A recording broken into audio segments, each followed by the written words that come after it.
Hey, boys and girls, welcome to another Sunday Sync. We've got Mark, the financial firefighter, Robert, and Stephen Gomez. So, Stephen isn't in the ORAC community, but Stephen is my agent in Arizona. So, I was chatting with him and I said, "Hey, man, I'm about ready to start the Sunday Sync. If you want to join in, come on in." So, Stephen, how many Well, yeah. houses have we bought together so far? Three or four? Three. Well, four, but one you kind of did off market, so Yeah, yeah. I But you was helped me kind with of involved. But yeah, Yeah, yeah. So Steven saved me 20 grand on a property that he wasn't even well, I'm not sure if I should say that out loud. Is that going to get you in trouble? too late. Too No, late. it's, I it's didn't all say good. it. Yeah, no, Hey, it's all good. so yeah, Steven's awesome, man. He's an investor and he's also an agent in Arizona and he's an investor in more than just real estate. So he's an interesting guy. So I figured if he was free, come on here. So you want to say Yeah, I anything, Steven? appreciate. No, I appreciate the invite. I just will be a fly on the wall, and then kind of see what you guys talk about, and maybe pitch in a few lines here and there. But I appreciate the invite. Okay. Yeah, and before anybody asks, I did get permission from Zuber to do this. So just FYI. Cool. Well, I usually start off with just opens and whatnot, but I did want to share something. So Mark, you might have ran into something like this. So this year is my first year for taxes with multiple properties. And as a result, I've been through three or four bookkeepers, and this bookkeeper has been the best so far that I've had. And my P&L for the year was rolled all into one. Well, I submitted everything to the accountants and fairly late, March 31st, because I was waiting on cost segs and whatnot. So that my fault for starting so late. But I had to file an extension. But anyway, the point is, I learned that the expenses, income and expenses need to be separated out per property. At least according to my accountant. And I don't know if that's for the cost segs and bonus depreciation, or if it's every year. Even if I'm not doing cost segs, I suspect it's every year. I know that's a dumb thing to not know, but hey, you don't know what you don't know. And so this year I learned that. So I'm playing with Stessa. I'm currently using QuickBooks, and I'm also looking. I already hired a new bookkeeper to help me reconcile the entire year last year, so that's going to suck. But anyway, key learnings, separate out your expenses and income per property for accounting reasons. So is that what you guys do, Mark and Robert? Yeah, for the most part. Yeah, yeah, you have to keep it separate though on your what's it?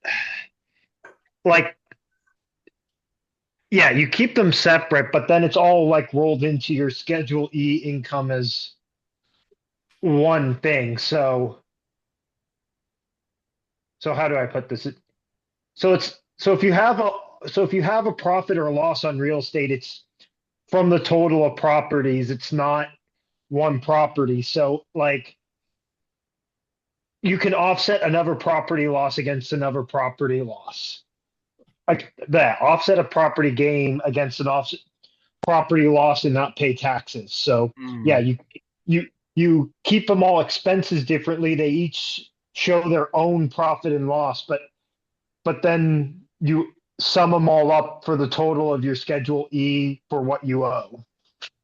Okay. So is the benefit for tracking performance or the benefit for financial offset like tax burden? So you said you could offset a gain from a loss. That would be a gain tax wise, right?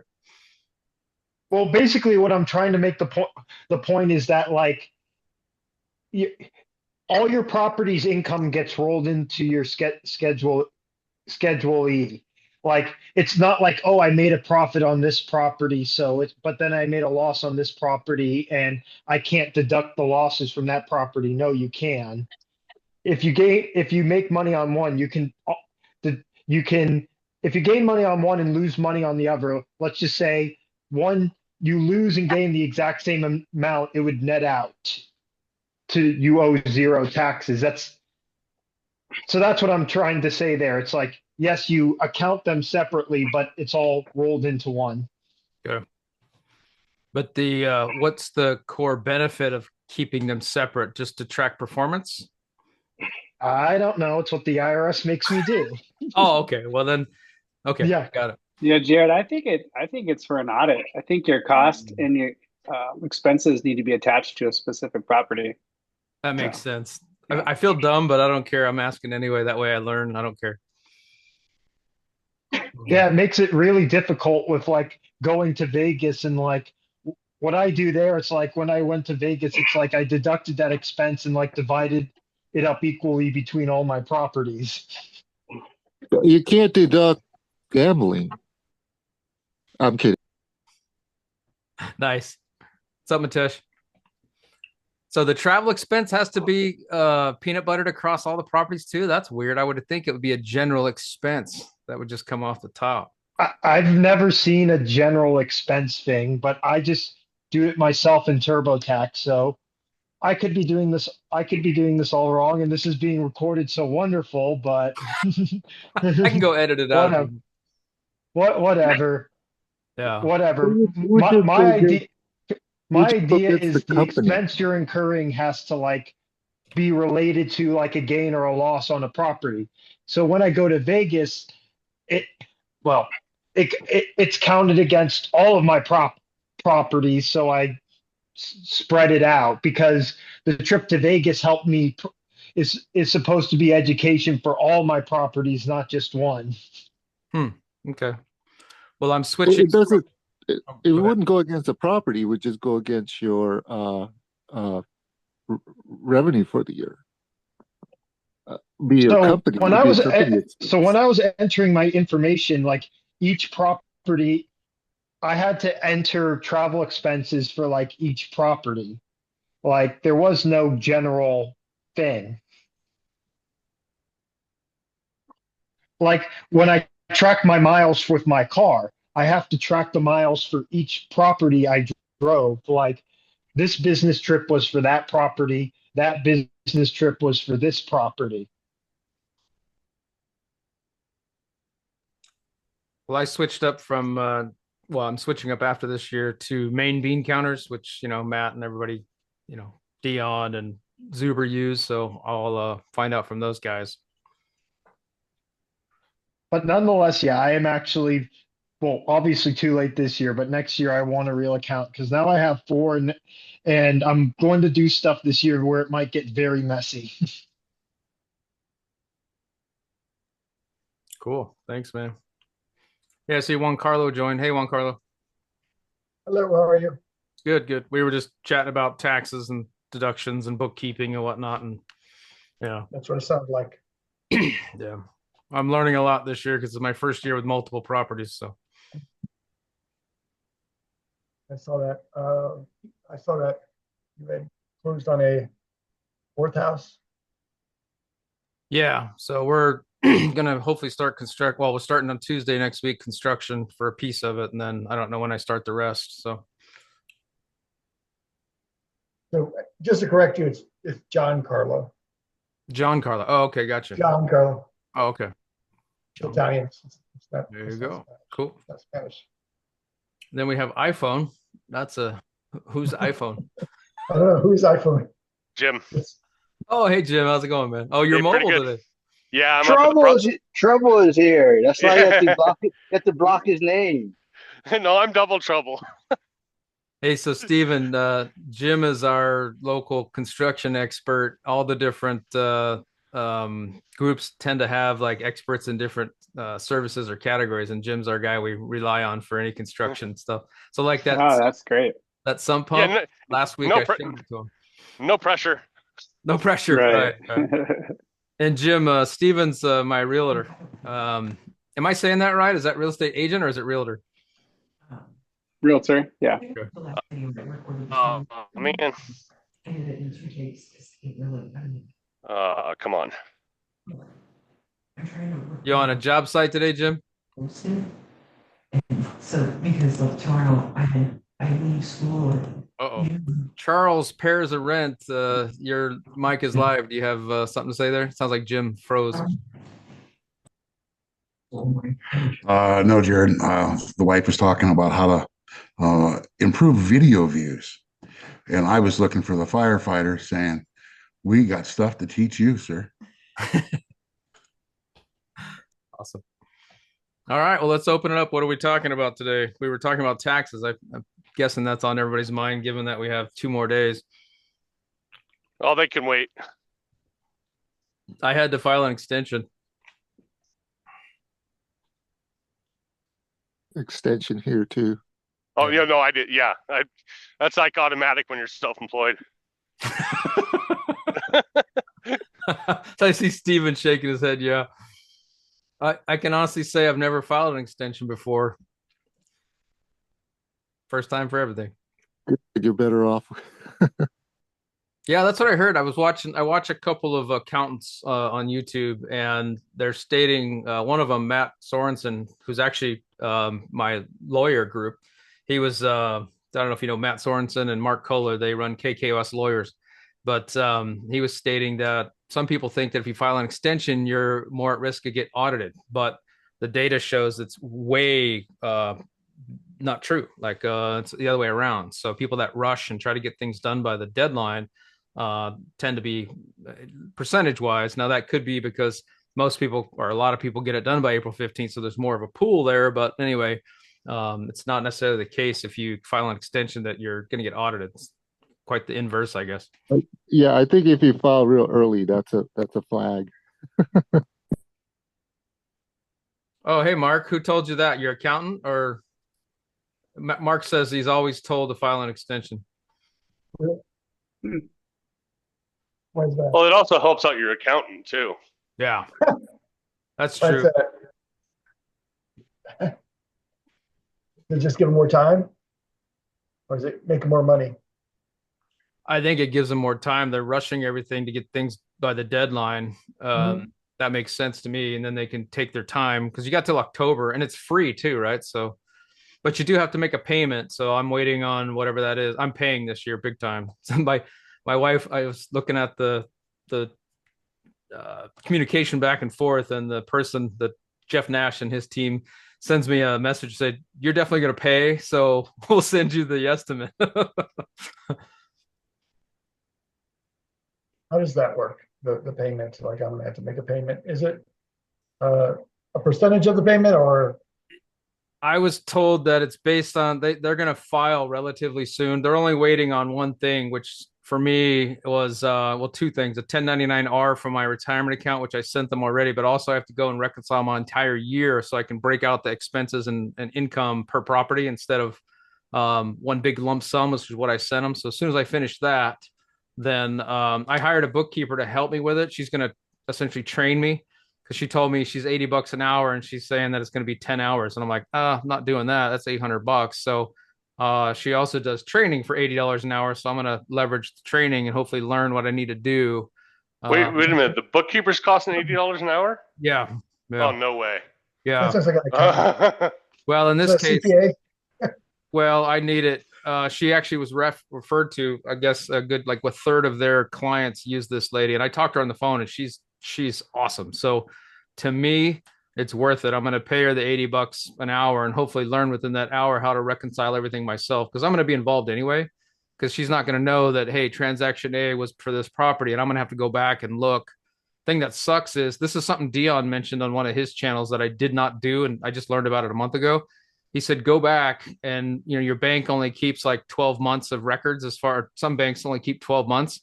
I went back, I can only see up till March, and luckily I have the whole year in QuickBooks, so I can go back and reference it there. But as far as the bank goes, I'd have to do an exception where they send me a paper copy of the because they only keep it for 12 months. So what Dion said was to go ahead and every month download your statements, especially January, February, and March, so that way when you get into tax season next year you have that. Well, I failed to do that. And so this year I'm like, oh crap! But luckily I can reference the QuickBooks. I fired up Stessa on the ORAT Skool community. That's what a lot of people are using, and it does look really cool. The only thing it doesn't do is it doesn't automatically categorizes based on a guess from where it came from, as far as when it puts it in the category. But if it's wrong, the like QuickBooks will let you do if you do up to 3 of the same either income or expenses, it'll ask you after the third one, hey, do you want to set this automatically for everything? And you can say yes. Like my cleaning lady, I could say, hey, every time I Zelle something to this cleaning lady, then it'll categorize it as cleaning expense. Well, Stessa doesn't do that. The only thing I've only been using it for a day, so I don't know much about it. But Stessa, the only way to do it, and I went and looked, there's a feature request they haven't done yet. But what they'll do is they'll allow you to do a bulk edit. So you can filter on all those throughout the year or whatever. and select the income, and then you can change it bulk wise. So that works for me too. It's not as convenient, but hey, it's something.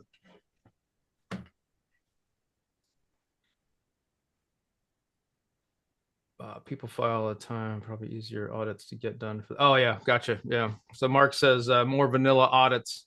People that file on time are probably easier audits to get done for the IRS agent. Yeah. It's probably Yeah, I true. just got back from the Deal Champs boot camp, and I'm going to be looking into virtual assistants for just about everything. Yeah, I was using two for my for this is something I should update everybody on. I used them for a month. So that's Jen from what the lumberjack landlord instead. And Well, then they no, that's more lead gen. I'm talking more yeah, operations. I'm talking somebody to be able to do some bookkeeping, to do some administrative work, yeah, more operational things rather than lead gen. yeah, yeah. That's good. Yeah, the lead gen side, I just don't have the time for it. And the way it was set up, it didn't work for me because my buy box is so narrow and they generate 1,000 they want to do 1,000 lists per week.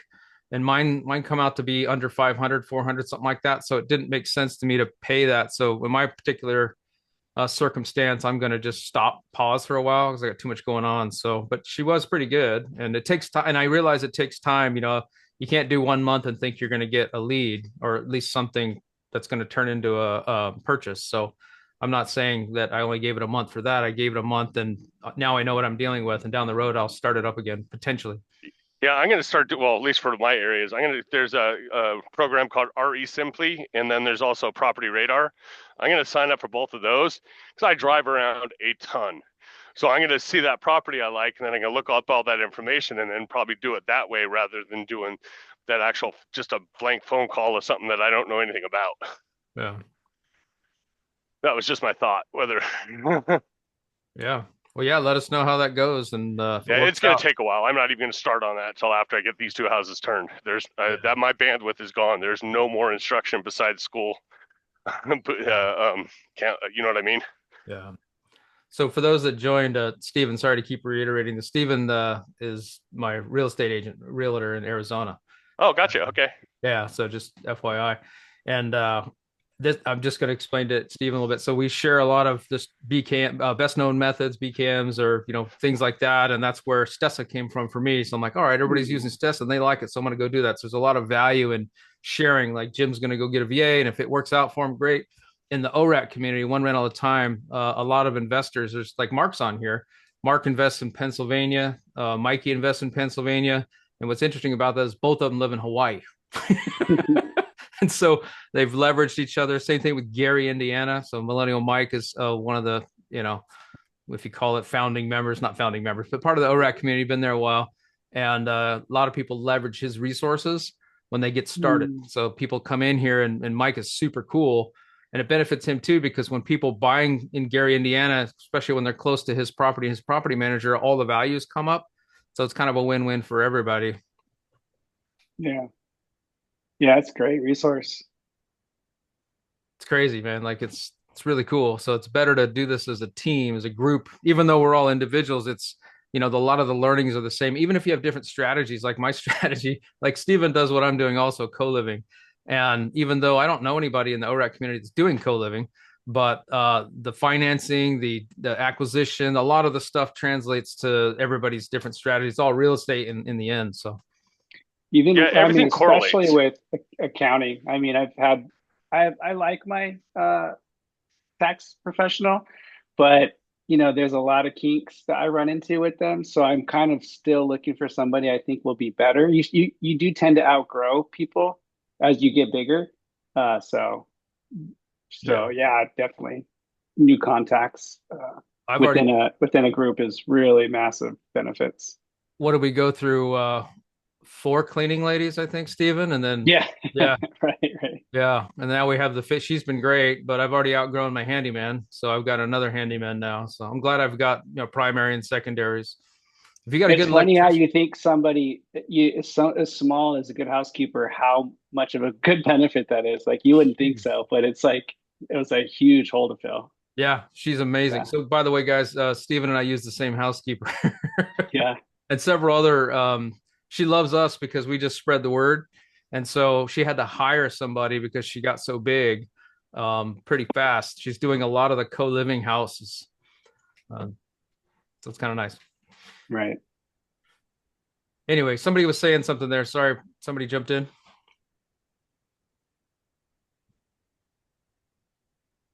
A lot of the different studies correlate to each other anyway. Yeah. There's a lot of similarities to everything. And that's what I like about it.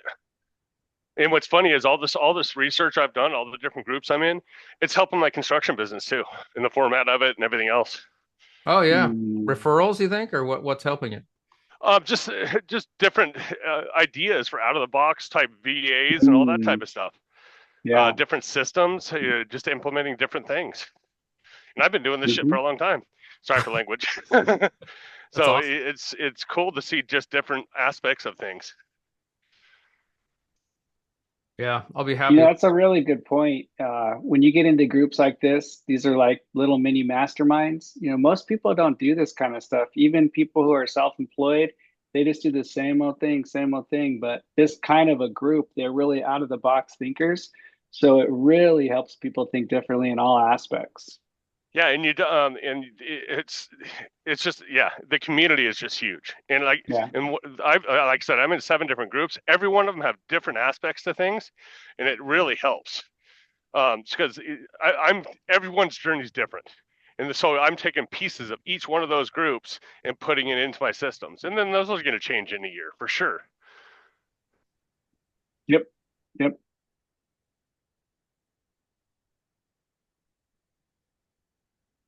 Yeah, I'm doing the same thing. I listen to a lot of macro and a lot of tax channels and obviously a lot of real estate. And I don't agree with what everybody says. Like I agree with about half of what Dion says, but I really like Dion. I like his message, and I like the high level, which is the least amount of properties or the most amount of cash flow or whatever it is to get to your goal with the least amount of properties. And I like that. Had I not heard that, I probably would have went ham and I actually was planning on doing that. But luckily, Mark, financial firefighter, his message saved me from doing something really stupid. And Steven did too, by the way. So Steven was like, you might want to slow down, dude, and learn some stuff before you go out and buy like 10 properties. And I'm like, I'm good. And then everybody told me the same thing. And anyway, I learned. And then case in point, even this year, like with multiple properties, I know it's not a big deal, but it's causing me a little bit of pain. I got to go back and reconcile. But had I gone slower and done just 2 houses, one house 1 year and 1 house the next year, 1 rental at a time, I would have known that. And then not a big mistake, especially not a huge financial mistake, but hey, mistake nonetheless are key learning. So, if you slow down and learn this stuff, you won't make a mistake that affects a lot of stuff. So yeah, I think it's really important for people to take best practices, but then fit it into their goals. And everybody, you can replicate what other people are doing, but you really have to do it your way, what fits with everything you got going on, and also where you live and your resources. So that's pretty important. Hey, so I want to say this real quick. I mentioned a long time ago that I was looking for a needle in the haystack. I was looking for an agent that was an investor, and then the kicker was an investor in co-living. Well, Steven is that agent. I mean, you want to talk about trying to find a needle in a stack of needles, and he's it. So, well, in Phoenix especially, because it's it's newer over here. So, yeah. Well, it's newer. The concept of co-living. Co-living. Co-living, okay. Yeah. I mean, people house hack, but co-living is kind of like that on steroids. So just understanding the concept, and then also the local regulations and things like that, and best practices. There's stuff specific to Phoenix that you want to look for. So it's important. And stay away from, like Mesa. And stay away from. Mesa, yeah, exactly. Mesa's not in my buy box anymore. I've heard from 3 separate people. I think you have one in Mesa too, right? I do not know. Oh, you don't? Okay. So Nope. 3 separate people that have had issues with co-living, city, Karens, whatever. So I just avoid Mesa at all costs. Yeah. Exactly. What's the difference between co-living and what did you call it? House hacking? Room-to-room rentals? House hacking, yeah. Well, co-living, are you actually living there? No. I mean, some people Okay. do that, but for the most part, no. It's really just turning any extra square footage into another bedroom. And so Okay. when you have, there's people who have 12, 13 people in a house, that's they have 13 bedrooms and 4 or 5, 6 bathrooms, whatever their setup is.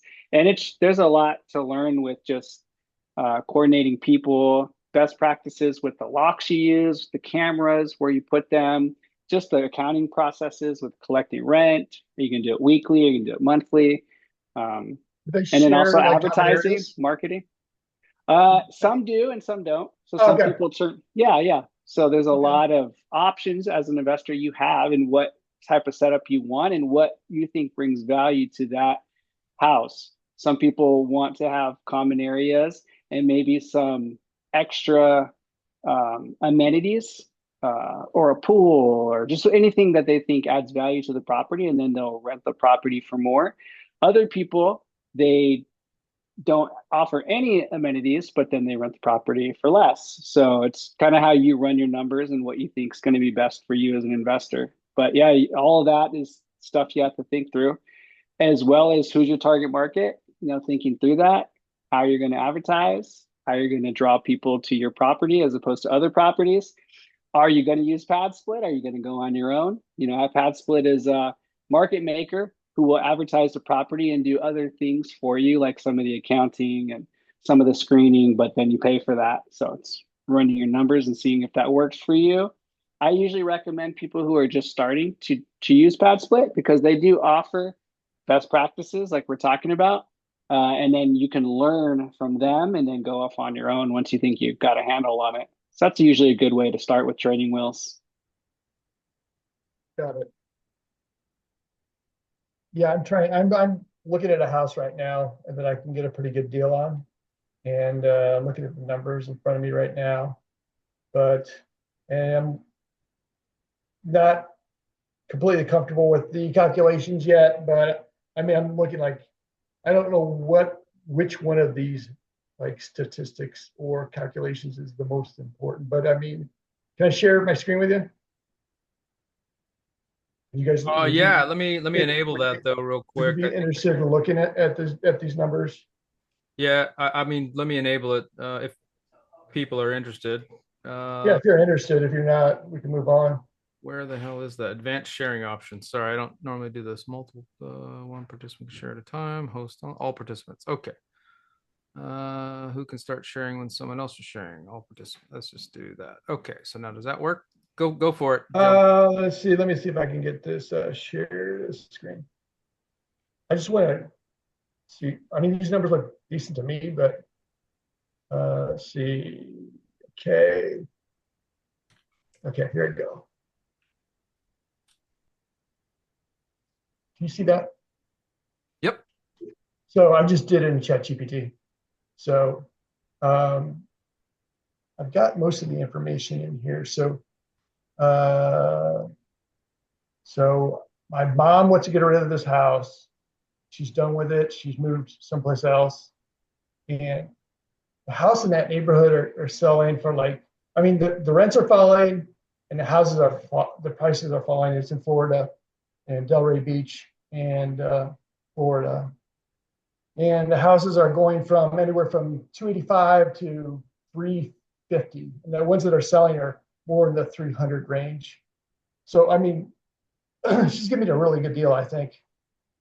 But she wants to sell it for 175 clean, just get rid of it cash or whatever, however I can get her to the $175,000. But so these are the numbers I ran. These are mortgage payments, 3%, 7%. And so I think gross rent will be 30,000. So get down here at the bottom. So annual cash flow looks like this. It's at 7% and 3%. At 3%, I think it's that. And I mean, cash on cash return. What's a good number for this? Is 11% like decent?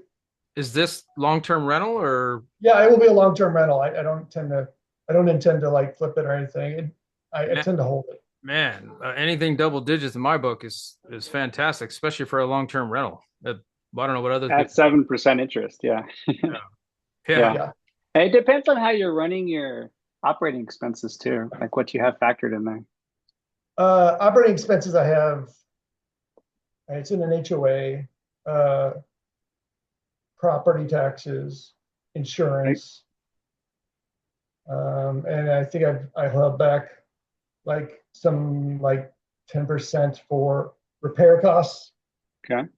because I know there's some things that need I know there's probably at least initially there's going to be some upgrades I'm going to have to do to it. So I tried to figure that in the operating expense number there.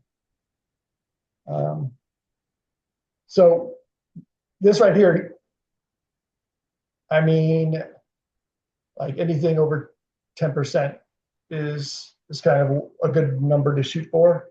Well, I mean, it depends on the market, but I would say, Mhm. yeah, nationwide for me anyway, even though I'm only in Mhm. Arizona. But, if you look at the market, if you're saying the houses are, 2+ and you're getting it for 175 at 3%, holy Yeah. crap, dude. In my book, Well, that's a smoking deal. yeah, I'm not getting it 3%. I'll have to, initially I'll probably finance it through a bank.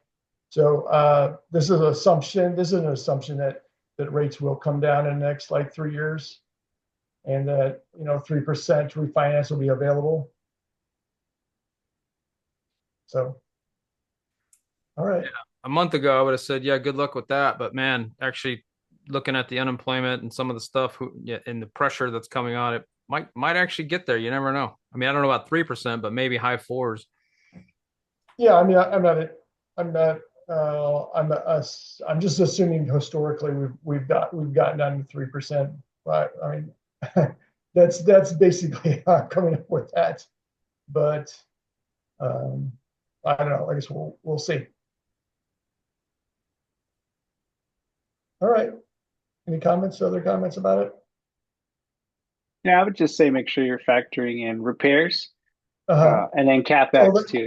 You said I there's did. I some probably large don't have. expenses, So CapEx, like, and then explain the really quick, differences between those two. Like, I've long got term, like larger long components, term. AC units, Yeah, roof.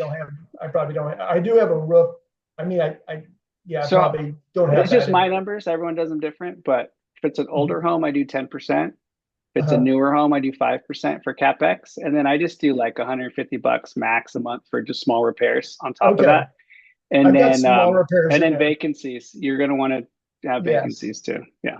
I've got, I think ChatGPT was smart enough to put in like 1 month per year, like vacancy, which, I mean, it's a older neighborhood over 55, and they do screen people pretty difficulty, pretty hard to get into that neighborhood. So, knock on wood, once I get someone in there, they'll be in there for a long time. Mhm. Like a retiree person that wants to move to Florida is kind of like what I'm shooting for. Someone who's got enough cash to maybe have two homes and maybe use it as like a second home or something. Or maybe they just move there, full time over 55 and will just live in it. Hey, I've only been Yeah. doing this a year, Stephen, but I know you have a lot of long-term rentals, and then Mhm. you've got two co-living. You got what, 10 or 12 or what? How many properties you have? 12 properties, but one of 12. them's vacant land. So Yeah. So I know that with just the three that I have over the course of a year, my average for maintenance is $200 instead of 100. So I've changed mm, mine to Okay. 250, and that's with a 10% for major stuff, right? I already had to do an AC unit, as you know, that's $7,000. That sucked, but it is what it is.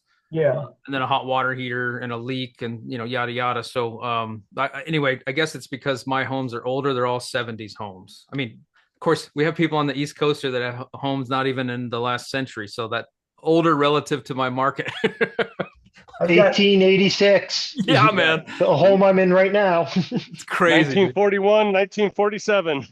Hell yeah, dude. Those homes are probably built better, I'd my, imagine. my newest home is 1940. I have 1886, 1900, Wow. 1912, and 1940. Wow. Wow. So Robert, what do you put aside for CapEx Yeah, and what do you put maintenance, man? aside for CapEx and repair? Um, so 15, but I'm like Matt's method. So when I buy a property, I go in and do a lot of rehab up Hmm. front, and that gets shifted over to my was it acquisition cost. So like when I'm going in, like, I'm redoing electrical, not I'm usually not doing a heating system unless it's like really crappy. But yeah, I'm doing a lot of the big thing. I'm doing a lot of things up front, so that kind of lowers that expense. Is Like, there an 1,800, advantage to man. doing That's it that awesome. way? I mean, to do the like acquisition. hold on a second. Like, all right, can people see my face and see my thing? Yes. See, like, Unfortunately, yes, Robert. Just so kidding. like, yeah, We met in Vegas, so I feel like, yeah. there's a You lot of can say banter. stuff like that. Well, you're not gonna see my face. Like, look at this. Like, this is 1886, and I just went through it and did a lot. That's Nice. not going to need to be. It's not going to need to be done again. And this is my acquisition cost, not my rehab unit. So my So did you do rehab that cost. yourself? Yeah, a lot of this I did. It looks pretty nice. I really, Yeah, I'm, it looks really a lot nice. of this I did. Soon Very I'm going to be good. working on these tin backsplashes that Matt likes to do. Just spraying some clear coat on them so they Hmm. last. Yeah, it Like doesn't look if like you a 1886 house or whatever you said. well, you know what? Well, no, no, hold on. I can show you that it's 1886. I believe you. What's that?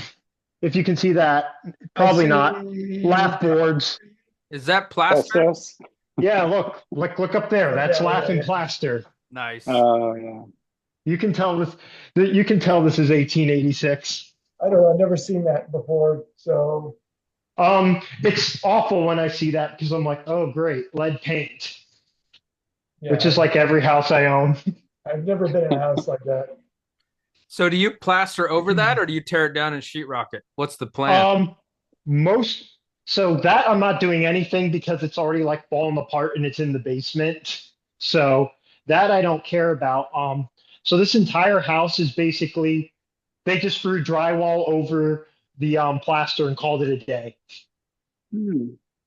So when you drill through walls, you're drilling through a layer of drywall and you're drilling through a layer of plaster. Just get longer bits, Well, it's a pain in the ass when you're adding outlets because a lot of the outlet boxes that they sell at Home Depot are like the old work outlets. They're assuming you only have like one layer of drywall. They're not assuming.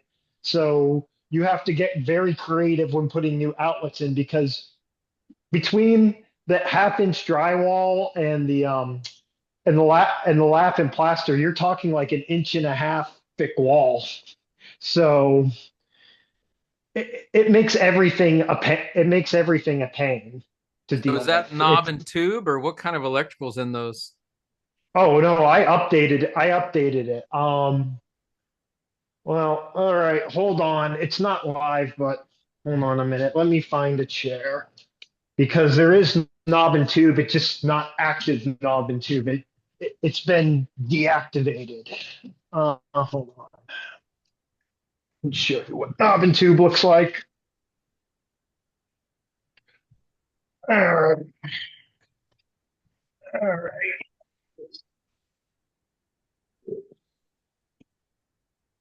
Can you see this little guy right here? Yep. That would be knob and tube. It's not, it's dead, but, and as you can see, like I now have Romex running through these recessed lights, but that's what knob and tube looks like. It just, no, you can't see it from here. No, you can't see the little chains that goes on. Thanks I for have sharing. I have a picture of it. We had one here. I was showing a friend of mine that was looking to buy a duplex, but he's super tall, and so the the loft or whatever where he would live was not the stairs. He couldn't get up the stairs. Anyway, it had knob and tube in this damn thing. Oh, actually, no. There's one more thing I can show you to show the age of that house. This house. You see that like plate cover on that chimney? Yes.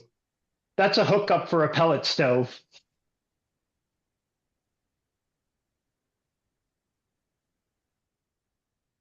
Oh, I don't know what a pellet stove is. It's how you used to heat. It's how you used to heat your homes before like central air existed. Okay. You'd hook up. You'd hook up. You'd hook up like a little pellet. You'd hook up a little like tiny stove that you put in wood pellets to, and you burn them. It creates heat. Okay.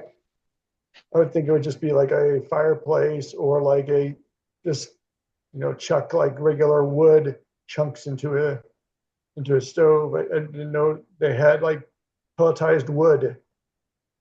Well, okay, if you want to go back to like early 1800s house, yes, but th these houses, they moved away from central fireplaces around that time and did like pellet stove because I believe around this time too, like boilers, like early 1900s, boilers were just like starting to become a thing.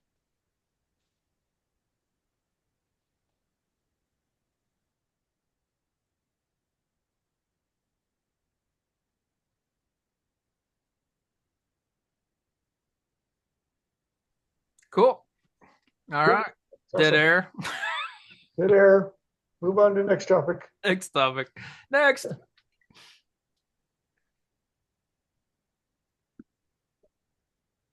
How's You the guys new house, go ahead. Jared? How's Oh, your new purchase? it's I was down there for a week. Steven took me out to dinner, had some ribs. That was awesome. It's good. I just don't know. We've got the bids in and ended up going with the original bid. So construction starts next week and we'll see how it goes. I think it'll be good. I met one of the neighbors too, Steven. She's been there for 35 years. That whole block has been there for over 30 years. She knows everybody there. Wow. And I'm like, oh shit. So if I piss off one person, it's gonna be a Gonna be domino. Yes. So Gonna be hated. she doesn't care about the parking. That's good. So this Oh, you had that conversation. yeah, we did. Interesting. She brought it up. She said that yeah, the only problem she has with the place is it's at a dead end, guys. So it comes to a dead end, and there's a school playground there. So the house that I bought is the only house with a basement on the street, which I didn't know. I assumed they were all that way. But anyway, we got to talking. She was unloading her groceries, so I went to help her with the groceries to be the good neighbor. Her husband passed away 9 months ago, and so she told me all about that, right? And I'm sitting there listening to her. Anyway, she's like 80 something, and just bored old lady, and I've nice and talking to her and trying to get along with the neighbors and whatnot. And she told me that she hates it when the school on the weekends when they have sports because the parents come and park straight on at the end of the street. She says she hates that, so she brought the parking up, and I was like, oh well, just FYI, I was planning on renting a few rooms out, and she's like, oh yeah, I don't care about that. So she was cool about it. She just didn't like it when people park dead end on the street because she can't get out of her parking lot. So. Hi, Jared. This is Renee. I have a quick question. Hey, how's it going? It's going good. Just asking the group, how many of you in the group are self-managing versus property managing? And the ones that are self-managing, how are you collecting rents? So, Steven, I think you've got a lot of Yeah. experience in this place. Oh, I use Rent Ready. Oh, okay. It's an app that to collect rent. Yeah, I use it for everything. Long-term rentals and my co-living. Is it expensive? No, so okay, I'm trying to remember because it's changed over the years, but if you're a bigger pockets member, it's free. So pro. So I think that's like 3 something a year, and then you get Rent Ready with it. Yeah. At free. Otherwise, Rent Ready itself, I believe, was oh God, I don't want to give you the wrong information because it's been so long. Probably like $40 a month. Yeah, it's something like like I'm that. looking at it right now. It says Yeah, 42 a yeah, month. I appreciate that because I'm kind of guessing a little It bit. says 42 a month for premium, and what the standard is at $12. But that's probably not what you're using. I think that seems pretty cheap. I don't. Is it RENT rent and REDI? Yeah, yep, Okay. yep, you got it. I'm looking at it now too. $12 a month for standard, 42 a month and premium. Yep, Do they that's when I collect use it. late? Do they collect late fees for you? I mean, will it allow you for late fees? Yes, you do. Okay, thank you. And what about property management? Is anybody using that and prefer that over self-managing? I always tell my clients that if you're new, it's a good idea to get a property manager and then learn from them, kind of to see what they're doing, see what systems they have, and then just copy it. And then the next year, when it's time to renew, if you feel good about it, just take it over. So I'm I definitely think once you have your systems in place, I find it fairly easy. I self-manage all my properties. I find it fairly easy. It looks Yeah, pretty I'm easy. starting with Hemlane. I looked into Door Loop, and I think it was just a little too big right now, so I'm starting with Hemlane. I know Mark uses Hemlane too. Yeah, the legit. What I mean, geez, Jared does it great from out of state, and it's just really about building your systems. You have all your people in place. When something comes up, you're just the middleman. You're coordinating. You get the problem, you get the message, and then you call who needs to go fix it. And absolutely, you can do it pretty easily. But it does take time to build all those and put all those in place. And then also, um, like having the accountant and everybody else, that's all part of your system. So you're building that for a good year. And then once all that is in place, I'd say, save the money and do it yourself. I was looking at that on this property. It's the first property I would be owning. So besides my like primary house, so it's like I was kind of wondering how to do that and whether to hire somebody or try to do it myself.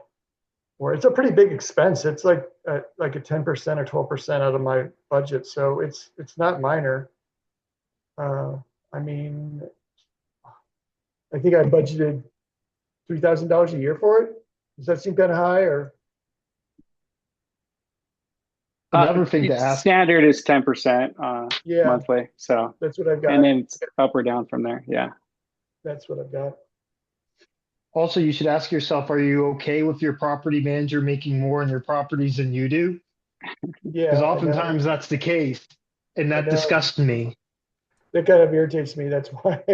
Yeah, but I think I'm gonna have to eat it the first year. Yeah, first year I was going to say, you can gain a lot from learning from their systems, and we mentioned earlier about pad split. I kept doing the pad split thing just because it was working, but I think after the second one, I think I could have went on my own, but it was working so well, and I learned the systems from them. So I like that idea, Stephen. That's exactly what I did, even though I didn't know I was doing that. Well, when you're first starting, you got a lot, you're learning a lot. You're drinking from a fire hose. So if you kind of take that off your plate and then focus on all the other shit you got to learn, and then also absorb what you're getting from the property manager, and then just don't renew the contract the next year. I love that. I mean, it's like going to a conference, or paying for training or whatever. It's the same thing in my book. For me, that property management fee in the first year. So that's just training. That's the what is the Cody and Christian when they were together used to call it the stupid tax. Yeah, you learn. It's more like that's horrible. It does sound bad, but it's funny. How about the educational, the training? It's a training fee. Well, for them, they bought like a 32 unit complex that was a disaster, and they lost money for the first year or two, something like that. So that's why they called it the stupid tax, because they got into it, even though it was a great deal in seller finance. It was the freaking nightmare for them. So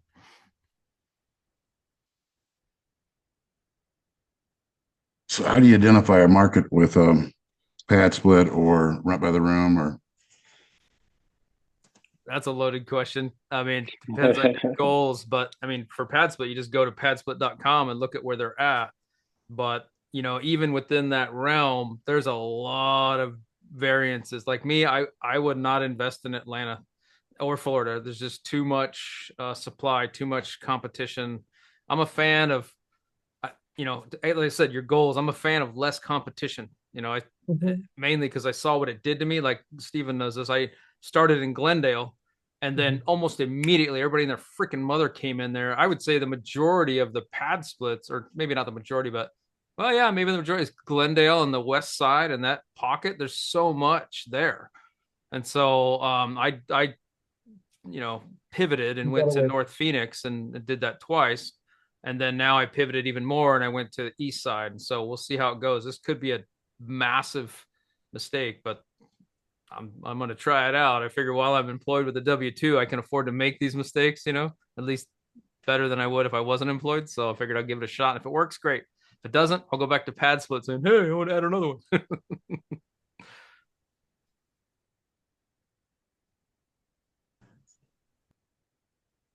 So I guess just do research. You're on mute, Charles.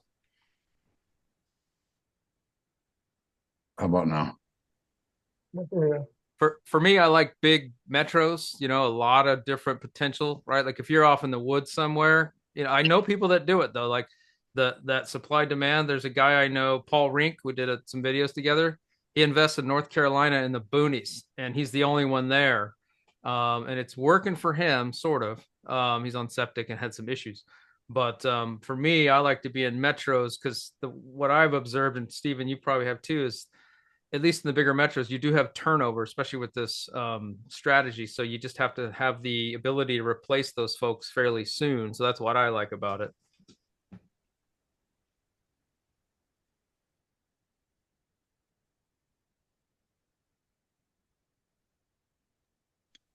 How does he deal with that, Jared? The guy that's rural. Yeah.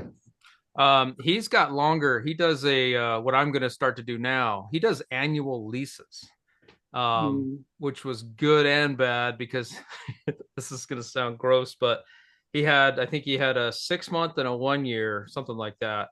And he starts off with 3 months, I think, and then if people want to extend, then he divvies up the lease ending date so they don't all end on the same day. But he did all that and was working out good for I think a year, and then he had a sewage problem, and the septic backed up into the house, and so he had to pay for all those people. I think he had 6 or 7. He had to pay for all those folks to be in a hotel, and then half of them didn't come back. They just went another route. And I was like, oh man, that sucks. And it took a lot longer. The septic backed up and there was issues, and then the city got involved. It was a big deal.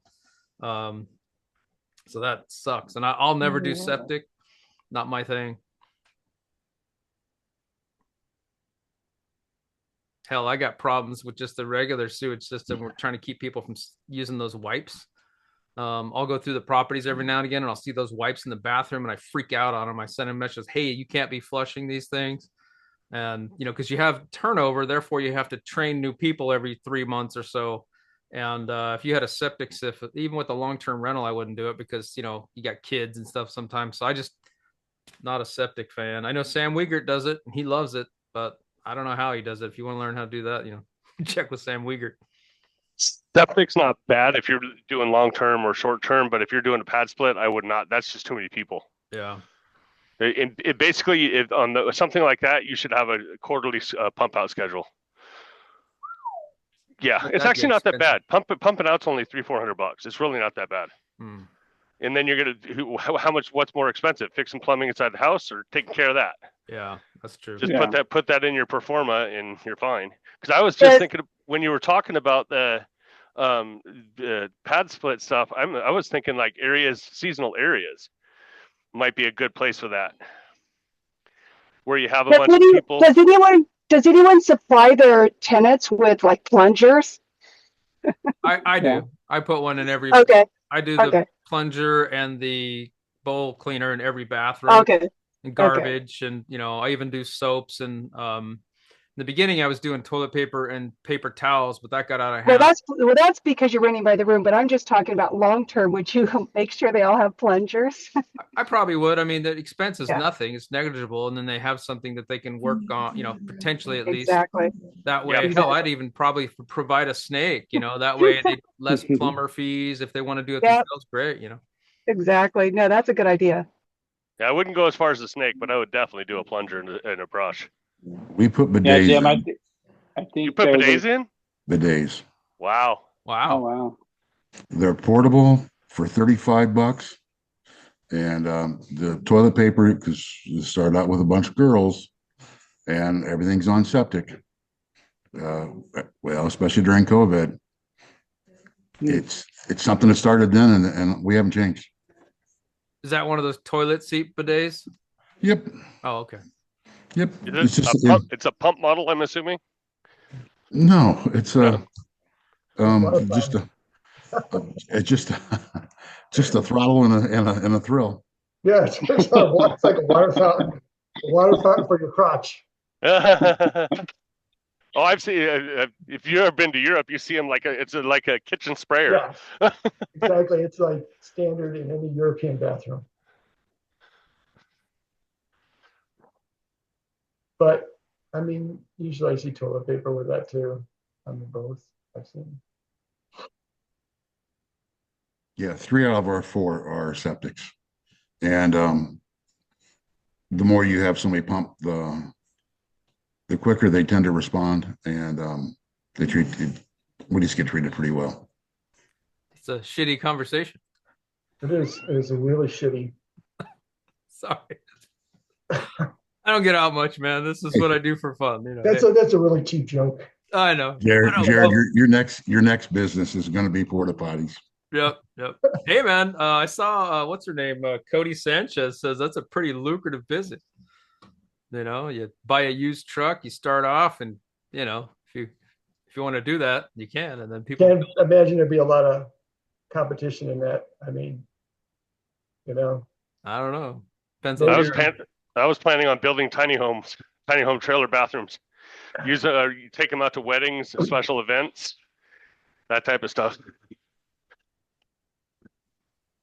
I know a guy who does he rents trailers, and he said some of the rentals, like he doesn't know the percent, like 10-15%, this is going to sound really weird, are people that have loved ones that are in the hospital, and they don't want to spend the money on the hotels and whatnot, or sometimes they sleep in the chairs in the hotel, but they rent out these trailers, then they park it in the hospital parking lot and stay there for a couple of weeks. And I thought that was interesting. That's a niche thing that I wouldn't have thought that's kind of cool, actually. That does kind of make some sense, actually. Yeah, I never thought of that. So all kinds of stuff people are doing.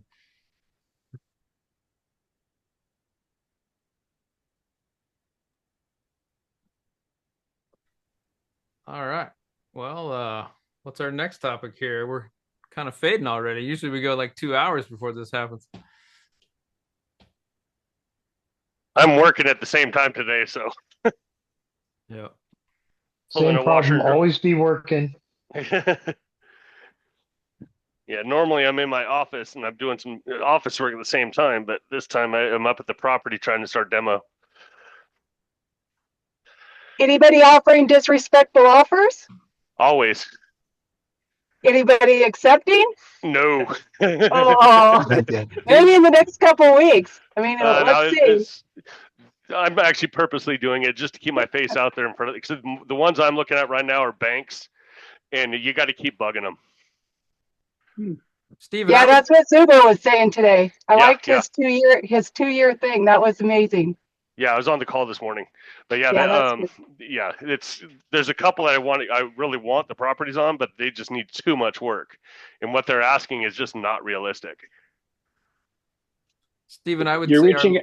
Go ahead. ahead. Oh, I was just curious. They're reaching out to banks directly for properties. No. This is through an agent. Yeah. Okay. Yeah. Got it. Like foreclosures? Yeah. These particular ones I'm looking at are foreclosures. Mm-hmm. And they've been on the market over 200 days, and they're still being really stubborn about what they're doing. Yeah. Like, don't you want this thing off your books? Yeah, I would say our Well, last one was pretty disrespectful, Stephen. Well, they originally were asking 630, and then they Uh-huh. took it off the market last year, and then it came back on the market in January, and it was 57 days, I think, Stephen, something like that. And they came down to 599, and then they came down to 575, and then we offered 550 with 3% concession, max concessions, and they didn't take it, but they countered at 565, right, Stephen, something like that. And then Sounds Steven right. got me another 5 grand by the sewer inspection. Steven's a hell of a negotiator, man. So Oh, uh, really is. And so we got it for 562 825, 562 825. So down from 630. So I like it. yeah, all the houses I'm looking at, you can't get lending on them. Right. Yeah, What's that's a that? different ball game for sure. Yeah. Because they're in so bad condition. Oh, absolutely. Yes, correct. Uh-huh. I wish I could make disrespectful offers, but we keep Oh setting yeah, records your here. neck of the woods, you ain't getting nothing disrespectful. No, You're in New Hampshire, right? Where you at, Robert? yeah, New Hampshire. New Hampshire. As Matt has said, I think on recent live streams, 2 to 4 unit properties are setting new records all the time. Yeah, it's weird. Wow. Single family is kind of stalling out a bit, but the problem is single families don't work as rentals here because of how property taxes work. You'll never find a single family home that cash flows unless you put like 40% down. Same in Oregon. So Even just low multifamily doesn't supply, work. just low supply down there. What's the deal there? Full supply, right? Yep. Low supply, and New Hampshire makes it like illegal to build, basically. Uh, All the Northeast is like that. All the mhm. Northeast is notorious for zoning because you can't ruin the small, like 300-year old New England towns. You know, that's the mindset of people here. Like, we're gonna put this to the test. Like I did just acquire a duplex, and luckily I did Matt's strategies without knowing that was Matt's strategies. Of the seller named the price first and negotiated down from the seller, not knowing that um, the seller's price was low. I thought it was a little high at first, but then, like Matt said, I'm like, oh, I'm breaking a record. I'm like, oh, maybe I paid too much, but I was like, whatever. I'm getting 5.75% seller finance interest, so I'm okay to pay a little more. Plus, this unit was very special that the right person, hopefully can turn some extra space up in the attic that already has finished bedrooms and a bathroom into 2 studios. But this is New Hampshire. We'll see how that works out. Been doing a lot of consulting with Matt to figure out how to convince the town to get a zoning variance because he's pretty good with that. But it's like, oh man, I was like, oh man, 400,000, that's a lot. And there was a duplex down the street that just went under contract for 425. So I'm like, wow, okay, never mind. I didn't overpay at all. Congratulations, man. It's like, yeah, I know. It's like, well, it's like, well, I'm like trying to think. It's like, all right, the last duplex sold at 380. It had slightly more bedrooms, but less bathrooms. And I was like, yeah, but now one that had less bathrooms and didn't have the extra finished third floor like mine had sold for more. So I'm like, that's right. We keep breaking records. Here's the scary thing. We're breaking records in March and April, and it snowed yesterday where we are. Uh, I'm terrified what May and June have in store when, there's actually nice weather. Yeah, sounds like an appreciation market for sure, which is Phoenix has kind of turned into more of appreciation as opposed to cash flow. But that's what I think drew me to co-living is that even with 7% interest rates, you're still cash flowing fantastic. It's not long-term rental where you're losing money. It's not short-term rental where it's just so much time and energy to run it. It's just a really happy medium there in a market where my house is appreciating nicely, and it's slowed down a lot right now, but it'll probably start back up. and still cash flowing really, really well. So that's why I've really enjoyed my properties. They've done well. I actually Hey, like. Jared. Yeah, go ahead. Jared, can I ask a quick question? So you referred me to a guy for real estate. Is that the Steven that's on the call? I think so. Oh, then I have a call with him tomorrow. Renee. Oh, is this Renee? It is. Oh, nice to meet you. Yeah, Nice we to were meet just you. texting earlier today. That's Yeah. Yeah. Yeah, looking forward to it. We'll chat tomorrow. yeah, But yeah, sounds good. I was like, does that sound? I think that's the same guy you referred me to. Nice to put a That's face with a funny. name. Yeah, Yeah, Steven's the man. The last 4 I bought were all through him. Well, 3 officially, but 1 unofficially. Yeah, through him. I like that's funny.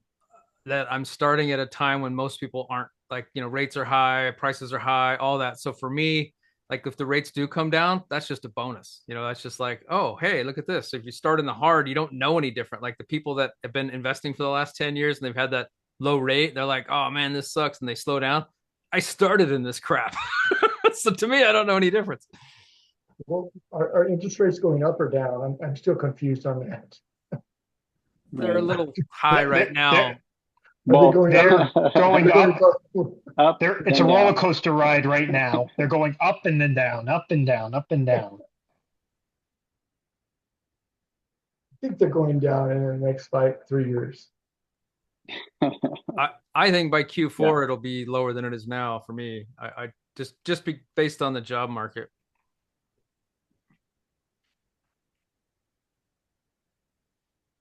I think so. Yeah.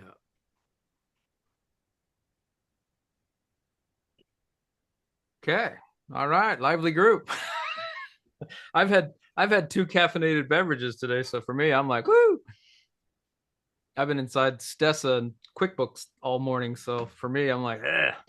So what is Stessa? It's another platform for bookkeeping, but it also incorporates everything else. It's real estate related. Gotcha. So far, I've only been on the bookkeeping side, but I entered my properties. It does go out to like Zillows and does some things like that, and it also has, you can do. I think you can do screening, tenants, and collect rents, and it's all encompassing kind of thing. But right now, I've just been using the bookkeeping piece of it because I've got to switch over from QuickBooks. It's not. I'm not going to use it moving forward. I don't think, because I'm only doing real estate with it. The only other income that comes in that I'm not is from business type thing is the Amazon affiliate links. Like $177 last month, which is kind of cool. From I spent a half hour putting in affiliate links, and then all of a sudden first month was nothing, second month was like $14, and then the next month it was nothing, and then it was like $17, and all of a sudden it spiked up to like $177. I mean, I know that's stupid because you got thousands coming in from rentals, and I'm more excited about the Amazon affiliate links. Just something I never thought was going to happen. You know what I mean? Yeah. I just did it for the hell of it because I think it was Matt or somebody was talking about affiliate links, and I'm like, oh, okay, I'll just throw some crap in there and put all my links. I had it anyway. I put all my links to stuff I buy for co-living in the description of all the YouTube videos. So people evidently have been clicking on it and doing it. Like Ralph Pombo is the one. He's bought 2 co-living in Texas. You guys don't know who that is, but he's one of my borrowers that I did some private money lending. And so he's, hey man, I want to do this co-living thing in Texas. And I was like, oh, here's the thing. And he just bought everything on the list. I was like, damn. Great guy though, man. Like, you want to talk about a good operator? He's 65 years old. He's a flipper. He lives in California, but he flips in Texas in 100,000 person town. And he knows that town like I've never, like kind of like Henry Washington and Northwest Arkansas. Same kind of thing. He knows everything about that town, and he just focuses on that, and he's just a master at it.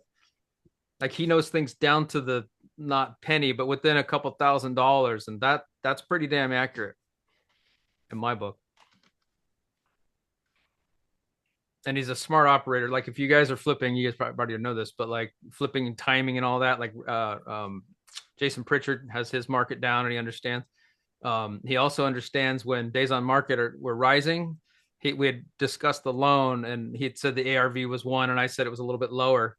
And when the day he listed it lower than my ARV by 20 grand. And I was like, what the hell? And I went and looked at data, and days on market, it spiked way up. And I was like, oh, see, that's smart, right? Instead of riding the wave all the way down, trying to get that maximum value, he undercut it to get rid of it based on the holding cost because you got hard money in first position, right? And so that's just a good operator. You know, I'm not even a flipper, but I've learned from these guys how they're operating, because I've seen that too, where people will just try to get that maximum value, and days on market are going up, and you know you're going to lose anyway. You might as well take that hit up front and still come out positive. He came out probably positive 40 grand instead of trying to squeeze out that 65, 70 grand. He just took the hit up front and he had it sold in 3 days. So I mean that's a smart operator. Well, the biggest thing flipping is you want to just hit your percentage. If you hit your percentage, minimum percentage, then everything else is bonus. Yeah. But you got, like you were talking about, you cannot hit especially with hard money, because you're hitting 11, 12%, and then you're also doing points. Yeah. Zuber in his 2 days ago, I think he had a meeting with another California flipper, and he gave some really good advice. He said, I'm not even a flipper, so I don't know what I'm talking about, but it sounded logical to me. He said, look, you know, with the market the way it is, your holding costs are going to go up by a couple months, so you just have to buy a little bit deeper, you know? Yeah, that's my struggle, though, is these people are thinking they have this dream world house and stuff, and they haven't touched it in 20 years.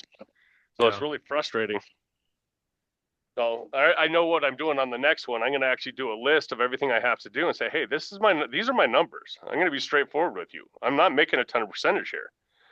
I need to make it so it cash flows so I can rent it. And if I can't get that, then I'm not doing the deal. And I'm going to start actually putting my, if I have to do inspections, I'm going to start putting all my construction documents and submitting them. Because that way I have more leverage.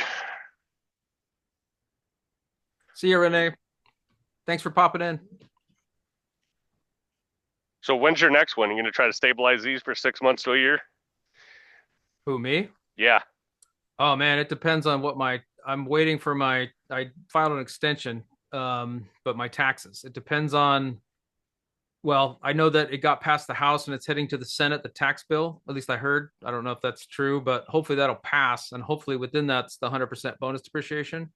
But given that this year's a 60% bonus depreciation year, if I come out where I think I'm going to come out, I'm still going to pay taxes. But if I come out where I think I'm going to come out, I'm going to go kind of crazy after I stabilize this. I want to get 2 or 3 more, and then down the road, if the rates come down, then I'll cash out refi and then buy another one. So if I do that, then I think I'm done with work. I'll just go real estate full time, but we'll see. We'll see how it goes. Yes, I won't stop what I'm doing. I will cut back. I might flip my business into flipping, and then find the peak of the crop deals. I just haven't figured that out yet. Yeah, I just have to make it to December, so that way I get the 2 years of insurance through the company, because I could technically retire in December. So, and I'm hoping that within 2 years, I could, if I'm doing real estate full time and that's all I do, then I'm hoping I could build up, 2, 3, 4 more properties to cover my, everything. Right. Don't Pace or some of these guys have like a full VA system set up where somebody does the leads for you and all that? Like how's that all playing out? I don't know. I haven't spent any real time in Sub 2. I've been in ORAT. Oh, it's not just Sub 2. Jason has it. So does Stratton, Dean. They all are using virtual assistants. They're all using AI. Every one of them. Yeah. That's my next step right now, because I need to cut some of my time. But is it costly? Like what's the obstacle? Way cheaper. It's way cheaper than getting labor here. So why isn't everybody doing this? Like because you have to work to learn how to do it.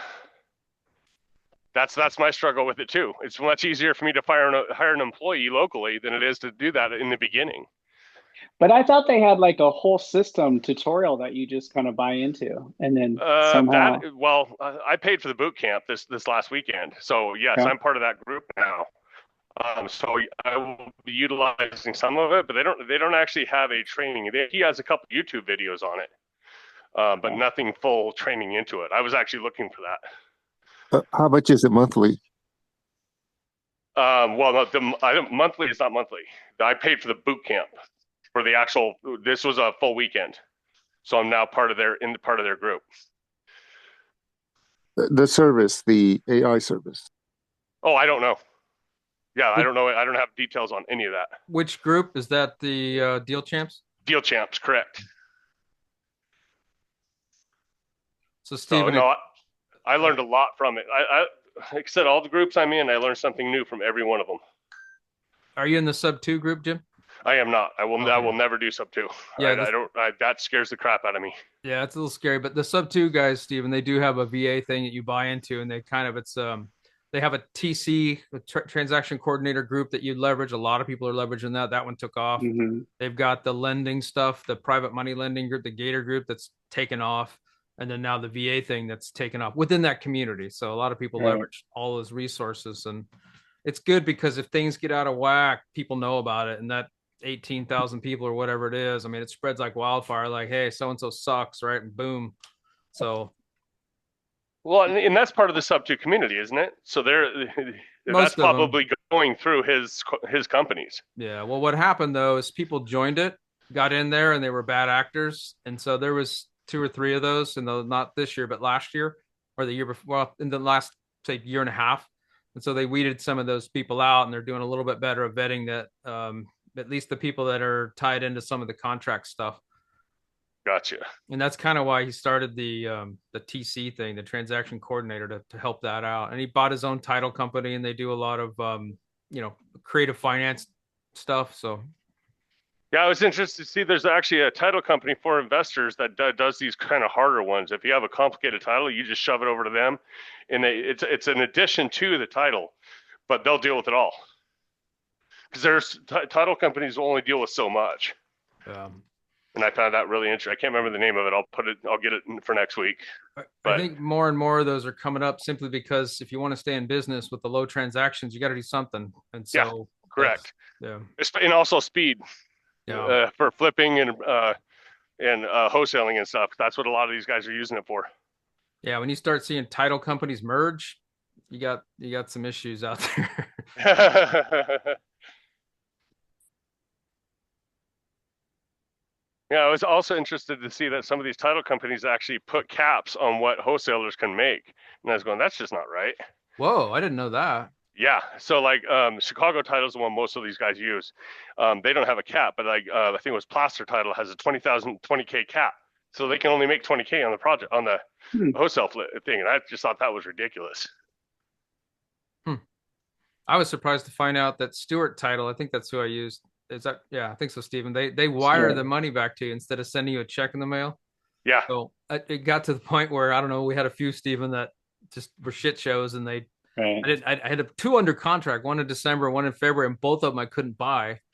I probably could have if I wanted to push it, but having a W-2, I didn't want to deal with some of that crap like sewer and all that. I know, Stephen, you probably think I was kind of a wimp on one of those, but I was like, man, I don't want to deal with that. So anyway, but it was kind of neat that title company wired me back the money instead of sending me a check that gets lost in the mail, and then I got to call them and all that crap. So it's kind of neat. Yeah, it was kind of hard though, wiring over 150 grand into digital space. Yeah, I didn't like that. Yeah, man.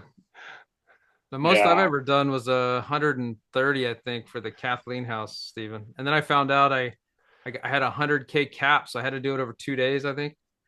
That was weird. Yeah, I've personally seen some wire fraud, so definitely be careful when you guys are doing that. Yeah, I know. That's what worries me. Why do they do it that way? Isn't there a better system than that? Well, if you're getting the wire instructions directly from the title company, an agent that you know is the title company, you're good. Okay. But a lot of people are hacking into emails, getting your client's information and calling them and pretending they're the title company, giving them information to wire it to the wrong wire instructions. And they don't know who they're talking to, and they're wiring the money to this random person. And so that's how they're getting you. Yeah, I'm part of several nonprofit groups, and we get those emails all the time. Yep. Hey, we need this money transferred so we can get this for the next event and stuff like that. Yeah, be sure to call the other party before you wire anything. Oh, absolutely. Yeah, no, we've already been through all that. But a couple of the, not our group, but a couple in the associations, they got hit with it because it's all volunteers, and the volunteers don't. Oh, and it looks correct. It looks like it's coming from that email until you really dive down on it, I can see why some people would do that, that are new and don't understand. There's some software that you could register to that kind of takes care of that. The small changes, it'll filter that out. Yeah, One of them, but nonprofits aren't going to do that, and yeah, one of them, that's where these guys are targeting. well, it's not that much either per mailbox. One of them is called Inky, Ink with a Y at the end. Uh-huh.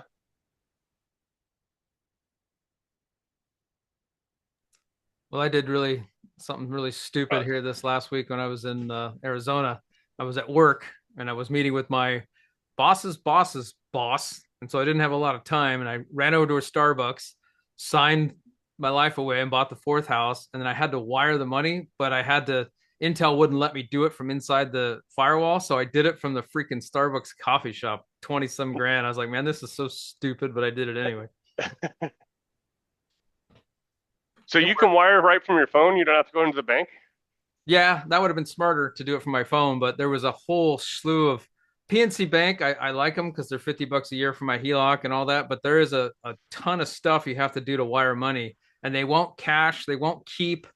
Like a lot of the banks will have addresses that you can keep. Like if you're wiring money over and over to like title companies, you can save that. PNC doesn't do that. You have to type that crap in every single time. And then they make you go through this long drawn out process, and it's just way easier to do on a laptop than it is the phone, because I'm blind anyway. I can't see, so I have to, and on the phone, it's so dumb. I can't even transfer money from the HELOC to my checking account if I wanted to in the app. I have to go to a browser on my phone and I've done that to transfer funds. So yeah, I took a chance. There was one guy. Don't worry about it. The connections are encrypted on the website. Yeah, but that doesn't matter. Like if you're on the local LAN and you capture keystrokes before the encryption, they got you. And that assumes they can get into your phone to do that. Right, but if you're on the same LAN, it takes, I don't know, 10 minutes with air snort to break in. It's not that hard. So there was one guy in the whole Starbucks, and he was the worst. He was the worst guy. He had looked like he was working there, man. He had like the USB tower and a laptop and all this stuff. And I'm like, really? The guy that's here looks like he might be, but he looked like he was so involved and all that. I thought, well, he's working, right? Let's just hope. And so I just went for it, and it worked. I've been involved. I've actually there was a couple things here locally. One was you guys probably heard about this one. Remember when Best Buy came out? Best Buy was a electronic store where they sell technology stuff. When they first started off, they had all their credit card transactions being sent over the wire, leaving the store. There was a couple kids sitting in a Honda out there capturing all the data and capturing all the credit card stuff, and they got away with it for a while. They were using AirSnort, which is a Linux-based air capture utility, basically an antenna, a promiscuous mode network, so you can capture all that crap. So you got to really be careful. Same thing happened to, so Best Buy did it. And then Pioneer Courthouse Square, downtown Portland. Somebody was kind of smart. They set up a wireless access point and called it like Pioneer Courthouse Square, and they were just capturing everybody's stuff coming through their network. And some people are dumb, and they'll get on there and do banking and whatnot, and they got every damn thing you're doing. It's unreal. So don't do that.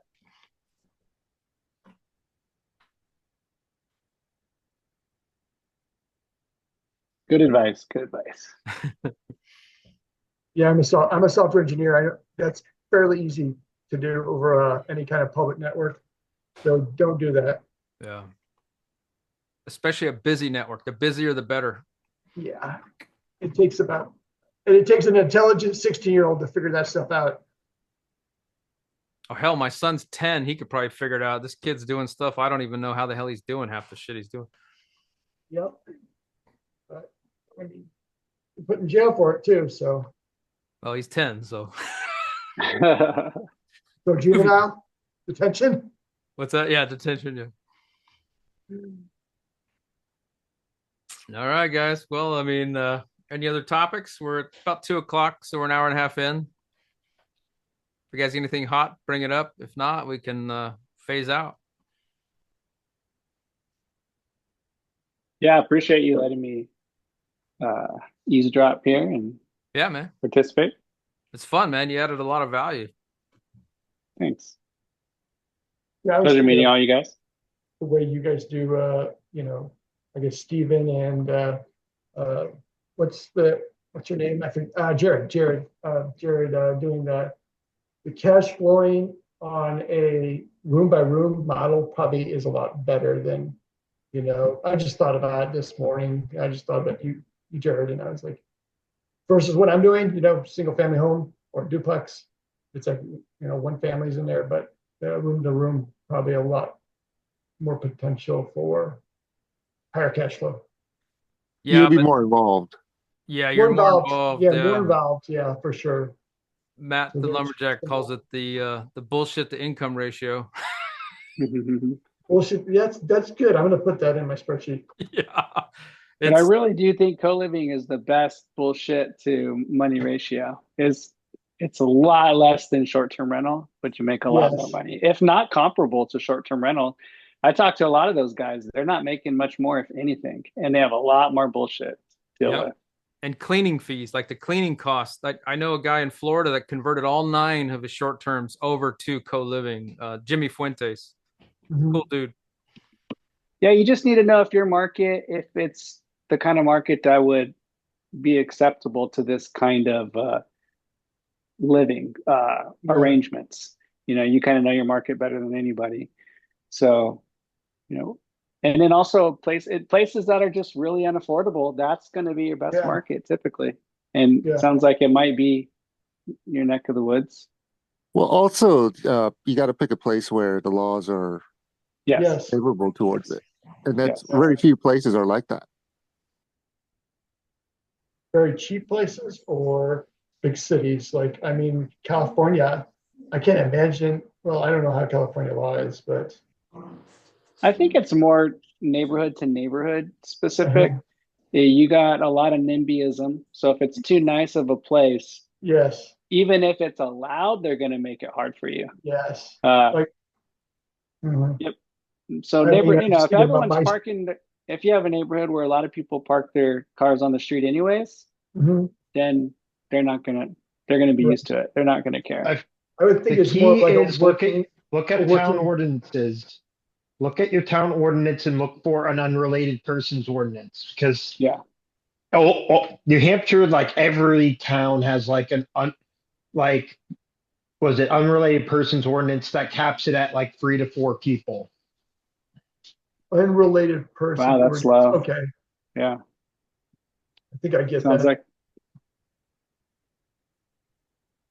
it seems like it would work better in working class neighborhoods where versus my street, like my neighbors on my business all the time. I can't even let the grass get over like 2 inches before someone's complaining about it. So I mean, it would never work on my street. Probably not. Where are you guys marketing if it's not in Pad Split? Are you marketing on like Furnish Finder or something like that? Facebook. Yeah, I've tried most of those. Turbo Tenant. But I find Marketplace, Facebook Marketplace, the best by far. Really? Yep. Huh. And I really like that you can see their profile and see who they are before you even talk to them. So that's cool. It's probably because Facebook is just so huge and the user base is so huge. And it's free. It's free. Yes. Yeah. But that's where I find most of my members. Spend some time on your what's it called? Like on your advertisement, like how it looks. I even made some little short commercials on synthesia.io. You can use AI to make commercials. They have like an AI representative. You just type out the script and they say it for you. And it just looks a little bit more professional and well run. Hey, and then, scope out your competition and, make yours more desirable than theirs. Can you type that in the chat, Stephen, whatever that AI IO thing was? Yeah. Synthesia.io. That sounds cool. Yeah, it is cool. It's pretty cheap too. You just do it month to month. Hey, if you're willing to come back, I would love to see a demonstration on that. Sure. Demonstration on what On though Synthesia? exactly? the AI. Let's do that. Let's I pay, so it's month to month, right? Oh, you know what? Yeah, I have videos that I made. Is that what you want to see? Like the Yes, or videos? if you have, Oh, or if you okay. have links to it or something like that, that'd be awesome. Oh, there you go. Yeah, post in your I actually do Instagram and have YouTube. links. Yeah, there you go. Plug I'd say yourself. my YouTube is the where I usually post them. Hold on, give me a second to get all this going. Yeah, I remember when you first started doing that, I was like, "What the hell?" And I think I called you or texted you and said, "Did you AI that?" Because the mouth was just a little off. It's better now though. Yeah, What's it called? Synthesia? I put it in the chat. Synthesia. Oh, thanks. Yeah. Yep. I'm spelling it. I get it. That's interesting. Yeah, I played around with the one that came in. I paid for the $20 a month for the Chat GPT, and then I used. I think it was. Oh man, let me go find it. It's in the video I had. I think it was called Stream.io or something like that. But all I did was I typed in 2 sentences and it built a 12-minute YouTube video complete with pictures and all this stuff. I was blown away. I was like, wow, that's amazing. Let me see. I think I have 4 of them here, so I'll post them.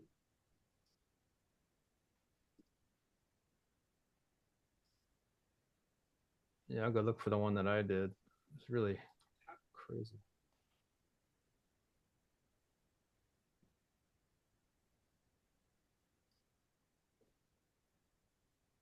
Oh, it was called it's called InVideo.ai. I think it is. Let me look this up. InVideo. This is another one. This one's free though. And it doesn't do like actual video, just does card stock. So Stevens is better, I think, because his is actual video. Um,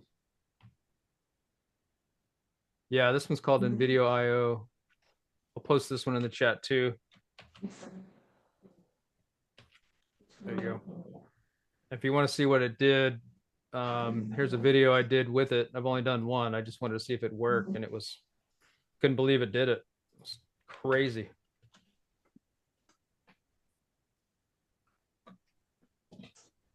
Yeah, I think in the next year or even sooner, man, AI is going to start. I mean, I know with the accountants, they're kind of stressing because a lot of that stuff is getting done by AI now.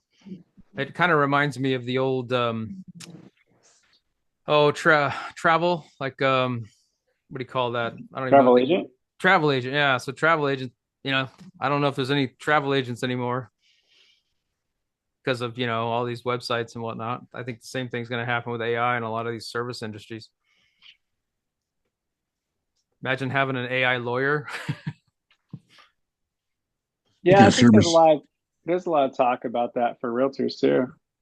Yeah, that's true. Yeah. Well, especially with the Redfin and Rocket and all that merging together, that's going to be interesting to see how that goes down. I don't like it. Feels like it's going to be a monopoly, and I think Zillow is going to be someone will buy Zillow and do the same thing, and there'll be some competition at least. But eventually, I think someone's going to win out, and then when they do, then what? Then you're under the thumb. So what other service? Go What ahead. other services could we market to? Like, what do you normally use, Jared? Well, if you were looking for somebody, or if I was looking to get into helping people I mean, as like a cleaner or something and learn their business. So I use for like services, I use Thumbtack, and I take this from Dion directly. He says he uses Thumbtack and he uses them for small little jobs, and that's actually how I found both of all the different services except for the cleaning. Like I use them for small stuff, and if they're willing to come out and do that, then what happens is when I have a big thing, then I use them, and they're appreciative of that. Like my plumber, that he's pretty awesome, and I flagged him down on the street. I didn't actually find him from Thumbtack. But I've used electricians and handymen and all that, and the handyman one I think is the one that you have to keep up on. Probably the cleaning service too.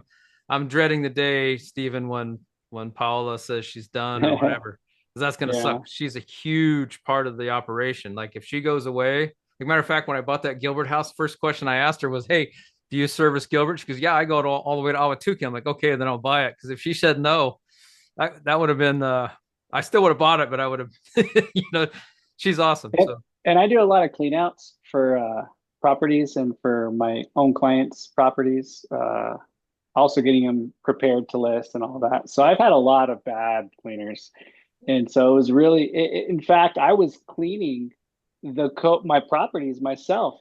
Jared remembers the first probably 5 months or so, just because we just really couldn't find good help. So yeah, you're right. That was such a huge chink in the armor there. That I got a clean out guy for you, Peter, if you want his name, his contact. I haven't used him, but I met him a couple times. Like if you got a hoarder house and you need someone to come in and take it all away, he's that junk kind of guy. But yeah, apartments.com is the one that I'm the worst person to ask on that, Charles, but Steven's pretty good at it. He uses Facebook Marketplace. And I use Turbo Tenant Network for me, but all the members I got came from apartments.com. So. Okay. Yeah, I didn't like Airbnb. What are you talking about for co-living? Are we still talking about co-living? What I'm looking at is creating a business, creating a service. Oh, okay. Yeah. I misheard that. Okay. No, but so I'm learning like, what's your cleaning service cost? What's it entail? And how would you market yourself if you didn't mind doing some cleaning?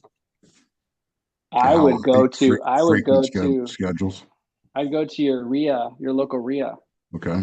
So your real, you know what that is, right? Yep, copy. Yeah. Tuesday. I'd go there and start talking about it. Okay. I can almost guarantee you'll get people who approach you if it's a service that's needed. Yeah. Yeah, that's it. We got a college in town. We got a couple. And I'm starting to see off of your Facebook recommendation that this rent by the room model is a lot bigger than people are actually exploring. And for everything that I'm looking at, I've got to have more than one avenue. So whatever properties I buy, if I can maximize it at rent by the room, but it'll carry itself another way or two, that's what I'm looking at. And in the process, if well, my sister's here in the background, she created a cleaning business 20 years ago. And she always was like, it's just a cleaning business. I'm like, it's repetitive customers. These relationships last over and over and over. Sure, some fall out. Where me in the swimming pool business, I was always keeping that funnel full. It didn't take any time to create residuals.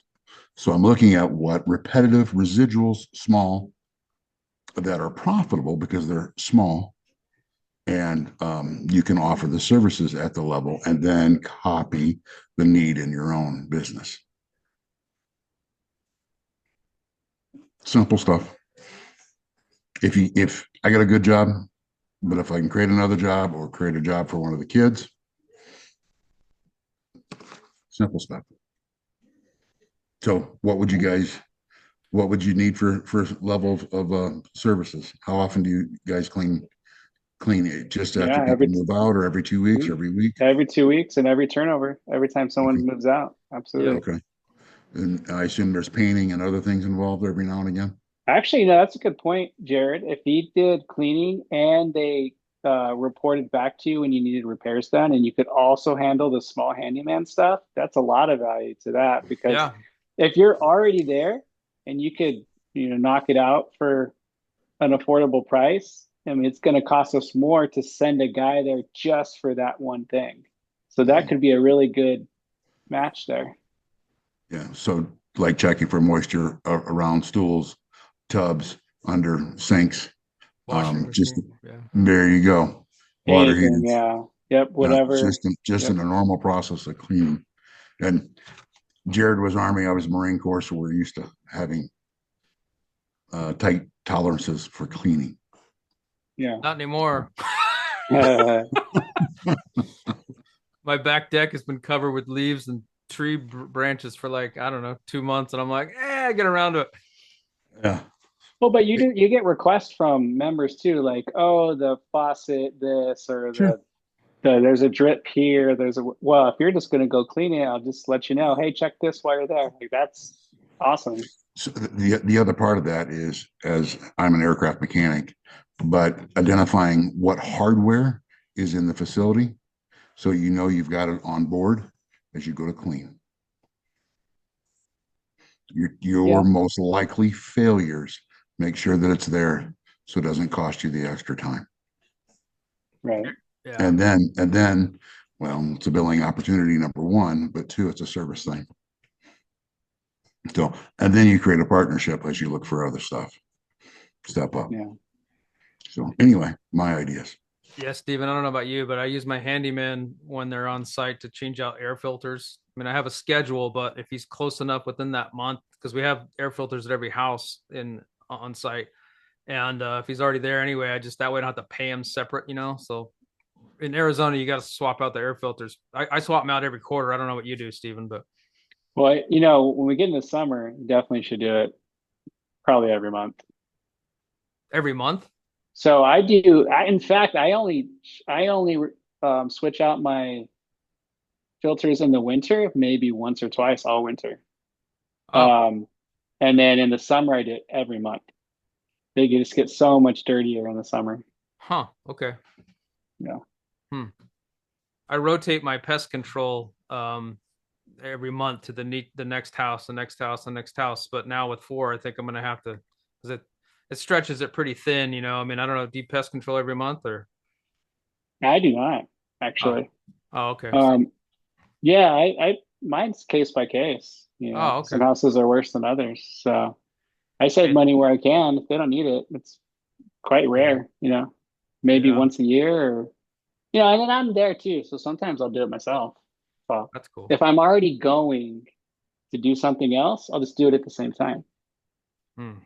So I just try to piggyback them like that. But if I can't, then I just call the guy and set it up. So Yeah, it's $90 a service for me, so I just have them, you know, how often do do it you do it? once a quarter. Okay. Ends up being it rotates every month to the next house, the next house, the next house. So I could just be getting lucky too because I haven't had any bug issues at hmm. all from any of the properties. But you know what? That's another benefit of co-living when you're keeping the house super clean every 2 weeks. In fact, I've thought about if I needed to, I would go every week cleaning because I'm keeping my property nice Yeah, and clean.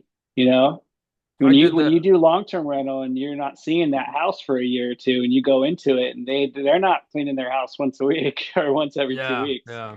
it can really destroy your house. So it's kind of an investment into your own Yeah. asset, your own property. That's one of the things I really like about co-living, the cash flow, but also you're keeping tabs on your asset. You know, for me, I don't know about you, but we're putting cameras in the common areas. Hmm. I've got Hmm. cleaning lady in there every other week. I got handyman in there like once a month, you know, so I get updates. You know, and I'm sure she does this for you too, but she'll let me know, hey, look, this happened or that happened, and or hey, you know, you've got, you know, something's dirty or whatever. So yeah, you're keeping up with it. It's kind of nice. On top of the no vacancy, I like that too. Right. There's no 100% vacancies. Right. Right. You're Right. you don't have So to even count on for a vacancy the same.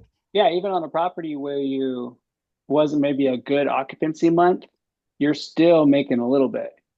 It's not long-term rentals where you're losing money for a month or two before you get the next tenant in. It's way better Yeah. Multiple income on streams on on one that part. property. Yeah. Yep. I had a question about this. Uh, is it per, I mean, how do you do this? Is it per week, per month, per 6 months? Is it up to the tenant? All the above. All the above, Yep. anything they want. It's Well, like 30-day minimum, 30 because then you'd be considered a short-term rental. So 30-day minimum or 31 days technically. Mhm. Uh, so Pad Split does 30-day minimum, 31-day minimum. But they're giving incentives for them to sign up for longer terms. Mhm. I personally require a 3-month minimum for mine. I'm not sure if I explained this earlier, but I have one of my properties with Pad Split, and then I do 100% on the other one. Okay. And so I kind of test between the two, a lot of the stuff that I do. So Charlie, one of the reasons, so Charlie's asking a question in chat about about what's the cleaning fee cost. Oh, I'm sorry. You put that as oh, did you mean that just to be off book or?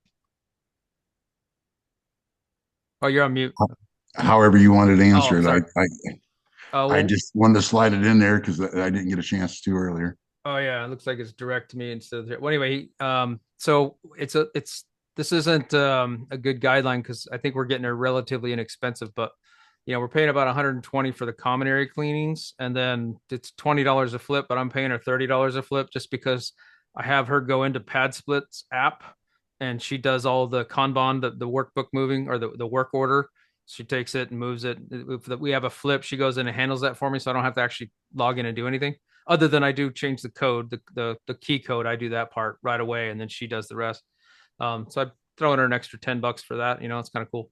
But yeah, I think the cheapest in our market is probably like, what would you say, 160, 180, something like that, Steven? I think 150 is the cheapest, 150, but yeah. it goes up from there. Yeah. Yeah.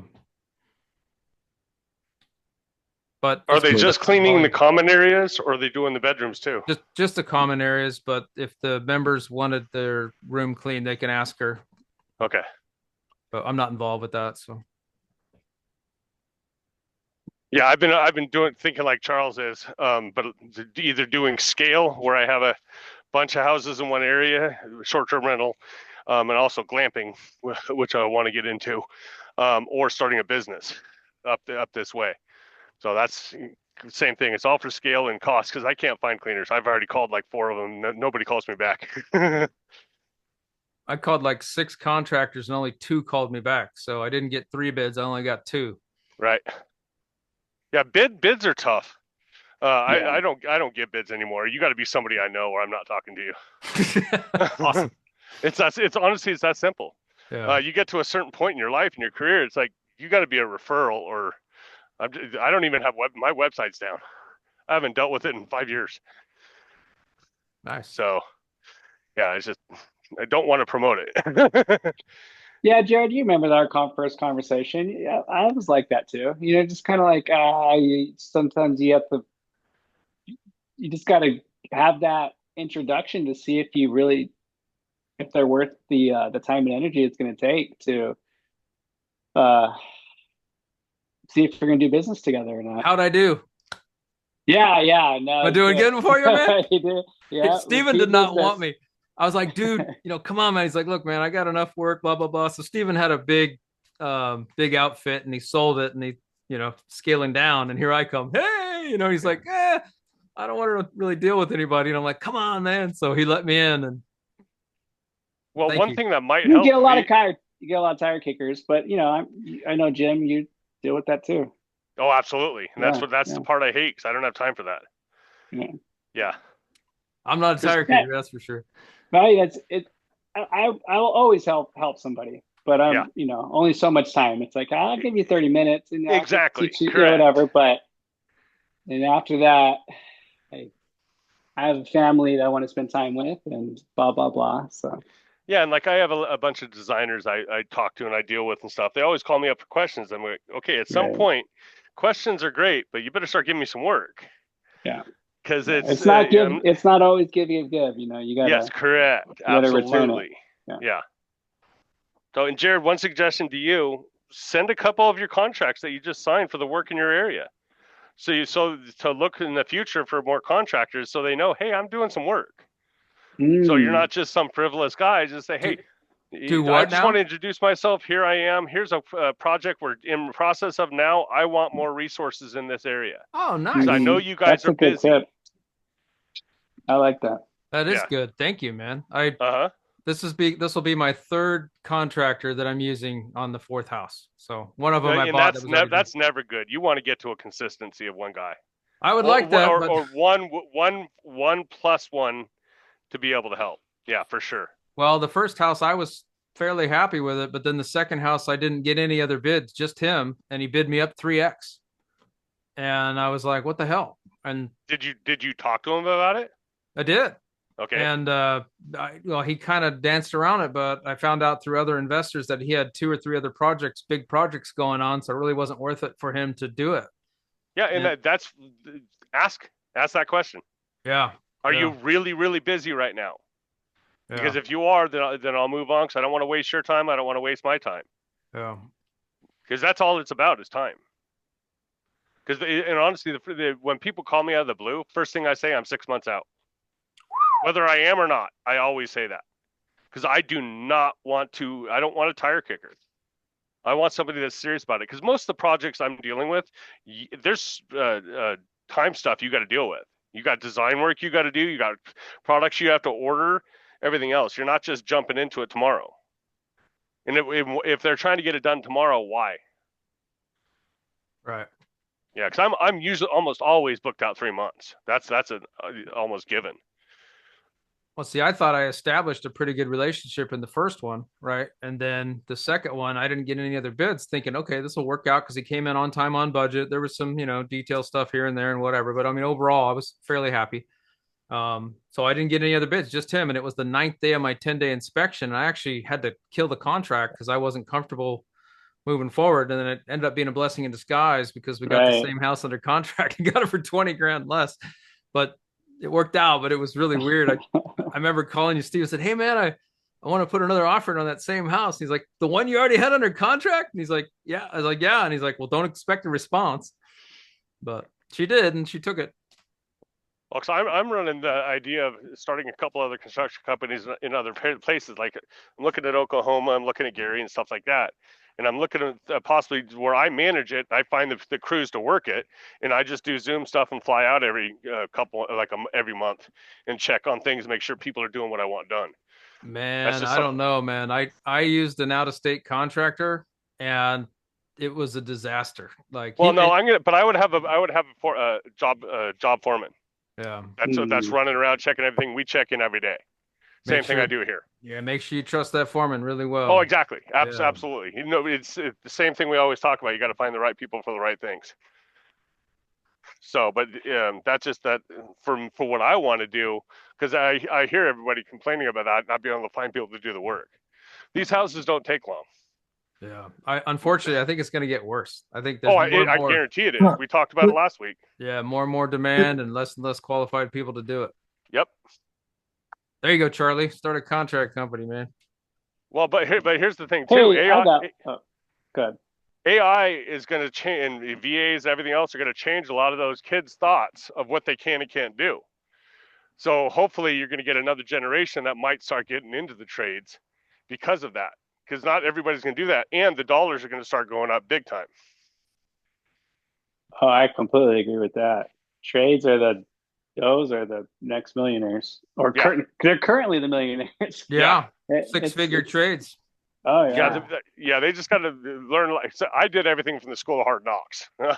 I've done all the work. I've done all the business growing, everything else. I didn't have YouTube University when I started. If I had that when I started, I'd be in a totally different place right now. Hey, what are some tips you have to find specific tradespeople? You need this, you need that. Just go to Home Depot and talk to people somehow, or hell no. If they're at Home Depot, they're worthless. Yeah. Sorry. What are some good tips on that? Yeah. I'm part of NARI, National Association of Remodeling Industry. That's where a lot of contractors are, and you have a lot of tradespeople in there. Now, typically, they're going to be a lot more expensive. Right. I'm a little different because I'm not. Most of these flippers are hiring people that I would not hire. So that's a big. It's kind of hard for me because I'm sorry, but they're great workers, but you got to speak English. It's a safety thing for me. Hey, if Jim, we're running saws, we're running jackhammers and everything else, and you're doing something wrong, I got to tell you that. Hey, Jim, what was the name of that National Association of Trade? What? National Association of Remodeling Industry. NARI. Modeling. There are sorry to cut you off. Oh, you're fine. I'm probably 2 decades into this now, and I have electricians that are unlicensed that are better than my licensed electricians. Don't disagree with you at all. Yeah, I have just a mix and so I don't necessarily go by that. I just fired a GC who was licensed and insured and bonded and blah blah blah blah. They were horrible. they were skipping steps. They were, doing things not by code. They were, they're doing everything wrong. And I have other people who are, like I said, just to beat a dead horse, who are great and not licensed. So I'm The trying to problem with get what you're better at talking about, finding good not having people. permits, not having licensed people, you take on all the liability. Right. So if you're 100%. just knowing that you take on more liability when you do that. Absolutely. Because then one thing that people are not understanding, these insurance companies, if you do unpermitted work and unlicensed contractors, they might deny your claim. In fact, the likelihood of them doing it in the day and age of right now in insurance companies, they will deny your claim. It's interesting. So I would definitely be talking to insurance companies because that is coming up. I've heard a couple stories about it. I don't know if it's definitely coming there, but it will be. And there's one area in Davis, Yolo County, you have to actually pull a permit because there's a resale inspection before you sell a house. So if you don't pull your permit to do the remodeling, they're going to make you do it then, and that's going to cost you a lot more. Not everybody does that makes that, sense. but yeah. Yeah, and technically, if you're selling a house, if you know you're going to sell the house, you're supposed to get licensed contractor, period. Here in Phoenix, at least. Yeah. And pull the permits and et cetera, do what you're supposed to do. But a lot of people do it as the owner, as a seller. Like, for instance, if I own a rental property and I just pull the permit as the seller, and you kind of GC the property yourself a little bit. Yes, correct. But you're still taking the liability. I wonder how that works with insurance, though. I don't know. I would love to find that out. I don't know, because I'm actually looking to do the same thing, because in Oklahoma, I can do every trade on my own, the house I own. So that's what I wanted. I want to go there to do that, because like in Indiana, you have to be a licensed electrician, HVAC, and all that stuff. I do all that stuff myself. I've done it for 30 freaking years. I don't want to hire somebody, right? Especially on those trades. So I'm going to start in Oklahoma, and then I haven't decided yet what I'm doing, because the cost of entry in those two places are very small. So I'm going to probably start both of those just to test out the area. But yeah, it's all, finding people is tough. I haven't hired a new employee in 4 years because I went through so many and I was just tired of it. And I've done most of the stuff myself because of that, which has actually hurt my business. So yeah, it's a navigating thing I'm starting to try to do. But yeah, in California it's hard, but be careful of the Home Depot guys. That's for damn sure. I've heard horror stories about that one. Now, doing a yard cleanup. I'm sorry. I just wanted to say something to people here because you brought it up. If you bought a home that has unpermitted work, the insurance company will deny your claim too. FYI. Just a cautionary tale for people out there.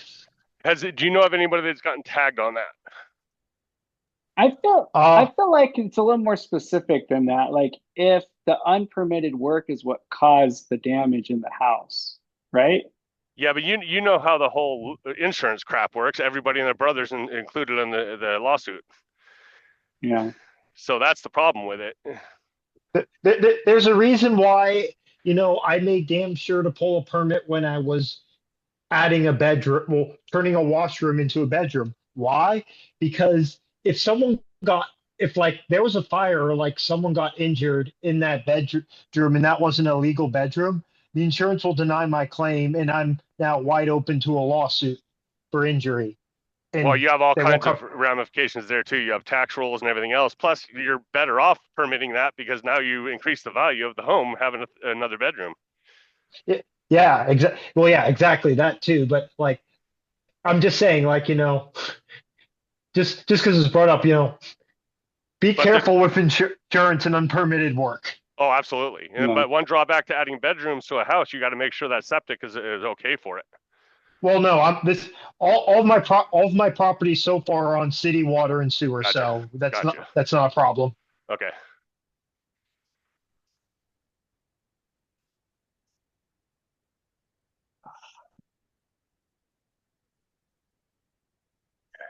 I don't think Charles knows he's on mute. How about now? There you go. Check. I would go to the places that sell kitchens, baths, whatever, if you're looking for that sort of work, flooring. Hmm. And then see who they've got for their other contractors. Go to where you need to pull the permits. Go to the insurance agents and say, hey, who do you have insured? Work your systems through your system. Jim's way of saying, hey, I can't touch it for 6 months. What that does is it tells everybody you're not jumping the line. When I built swimming pools, I would much rather piss somebody off week 1 than week 4, when we've got tens of thousands of dollars into it, or otherwise I just give them their check back and tell them good luck. Set your own rules, follow what's there. You guys do it in so many other ways of your life. Go back and rechase it in. So with the folks that you already got good relationships with, they're going to know who's good and who's not. And that sounds something like, hey brother, if you're covered up, who should I ask? You got anybody else that's worth a crap? Not to step around you.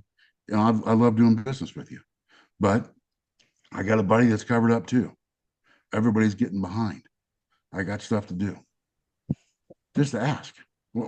Jim, what do you think? Yes, and then one other thing I was thinking about too, Stephen, you were talking about Facebook Marketplace.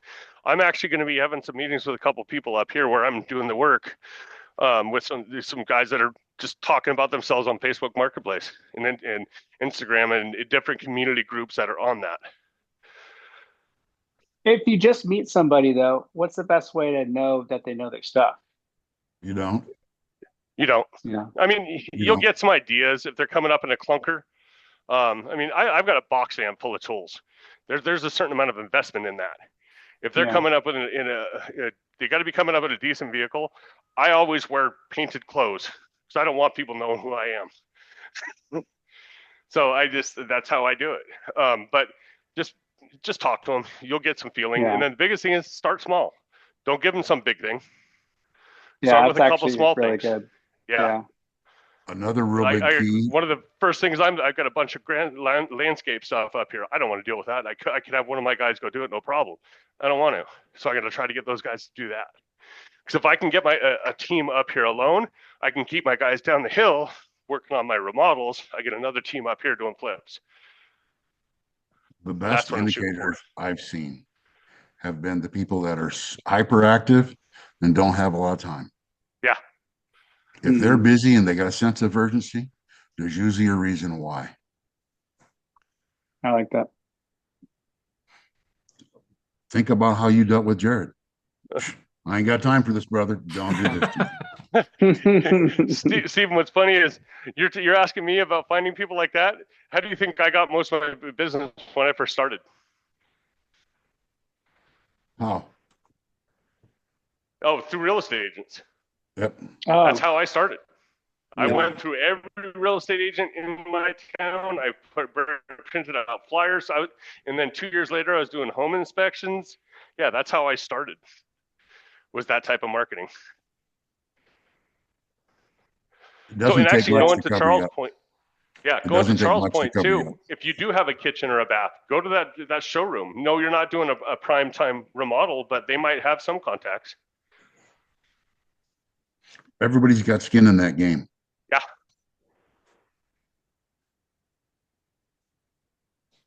Anyway, I need to bounce off, guys.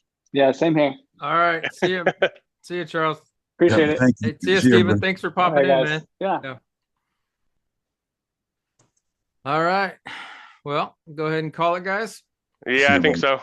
Okay. Well, hey, thanks for popping in. Good discussions. Good learning. Thank you. Yeah. We'll see you next week. All right. See you guys. Thanks. Bye.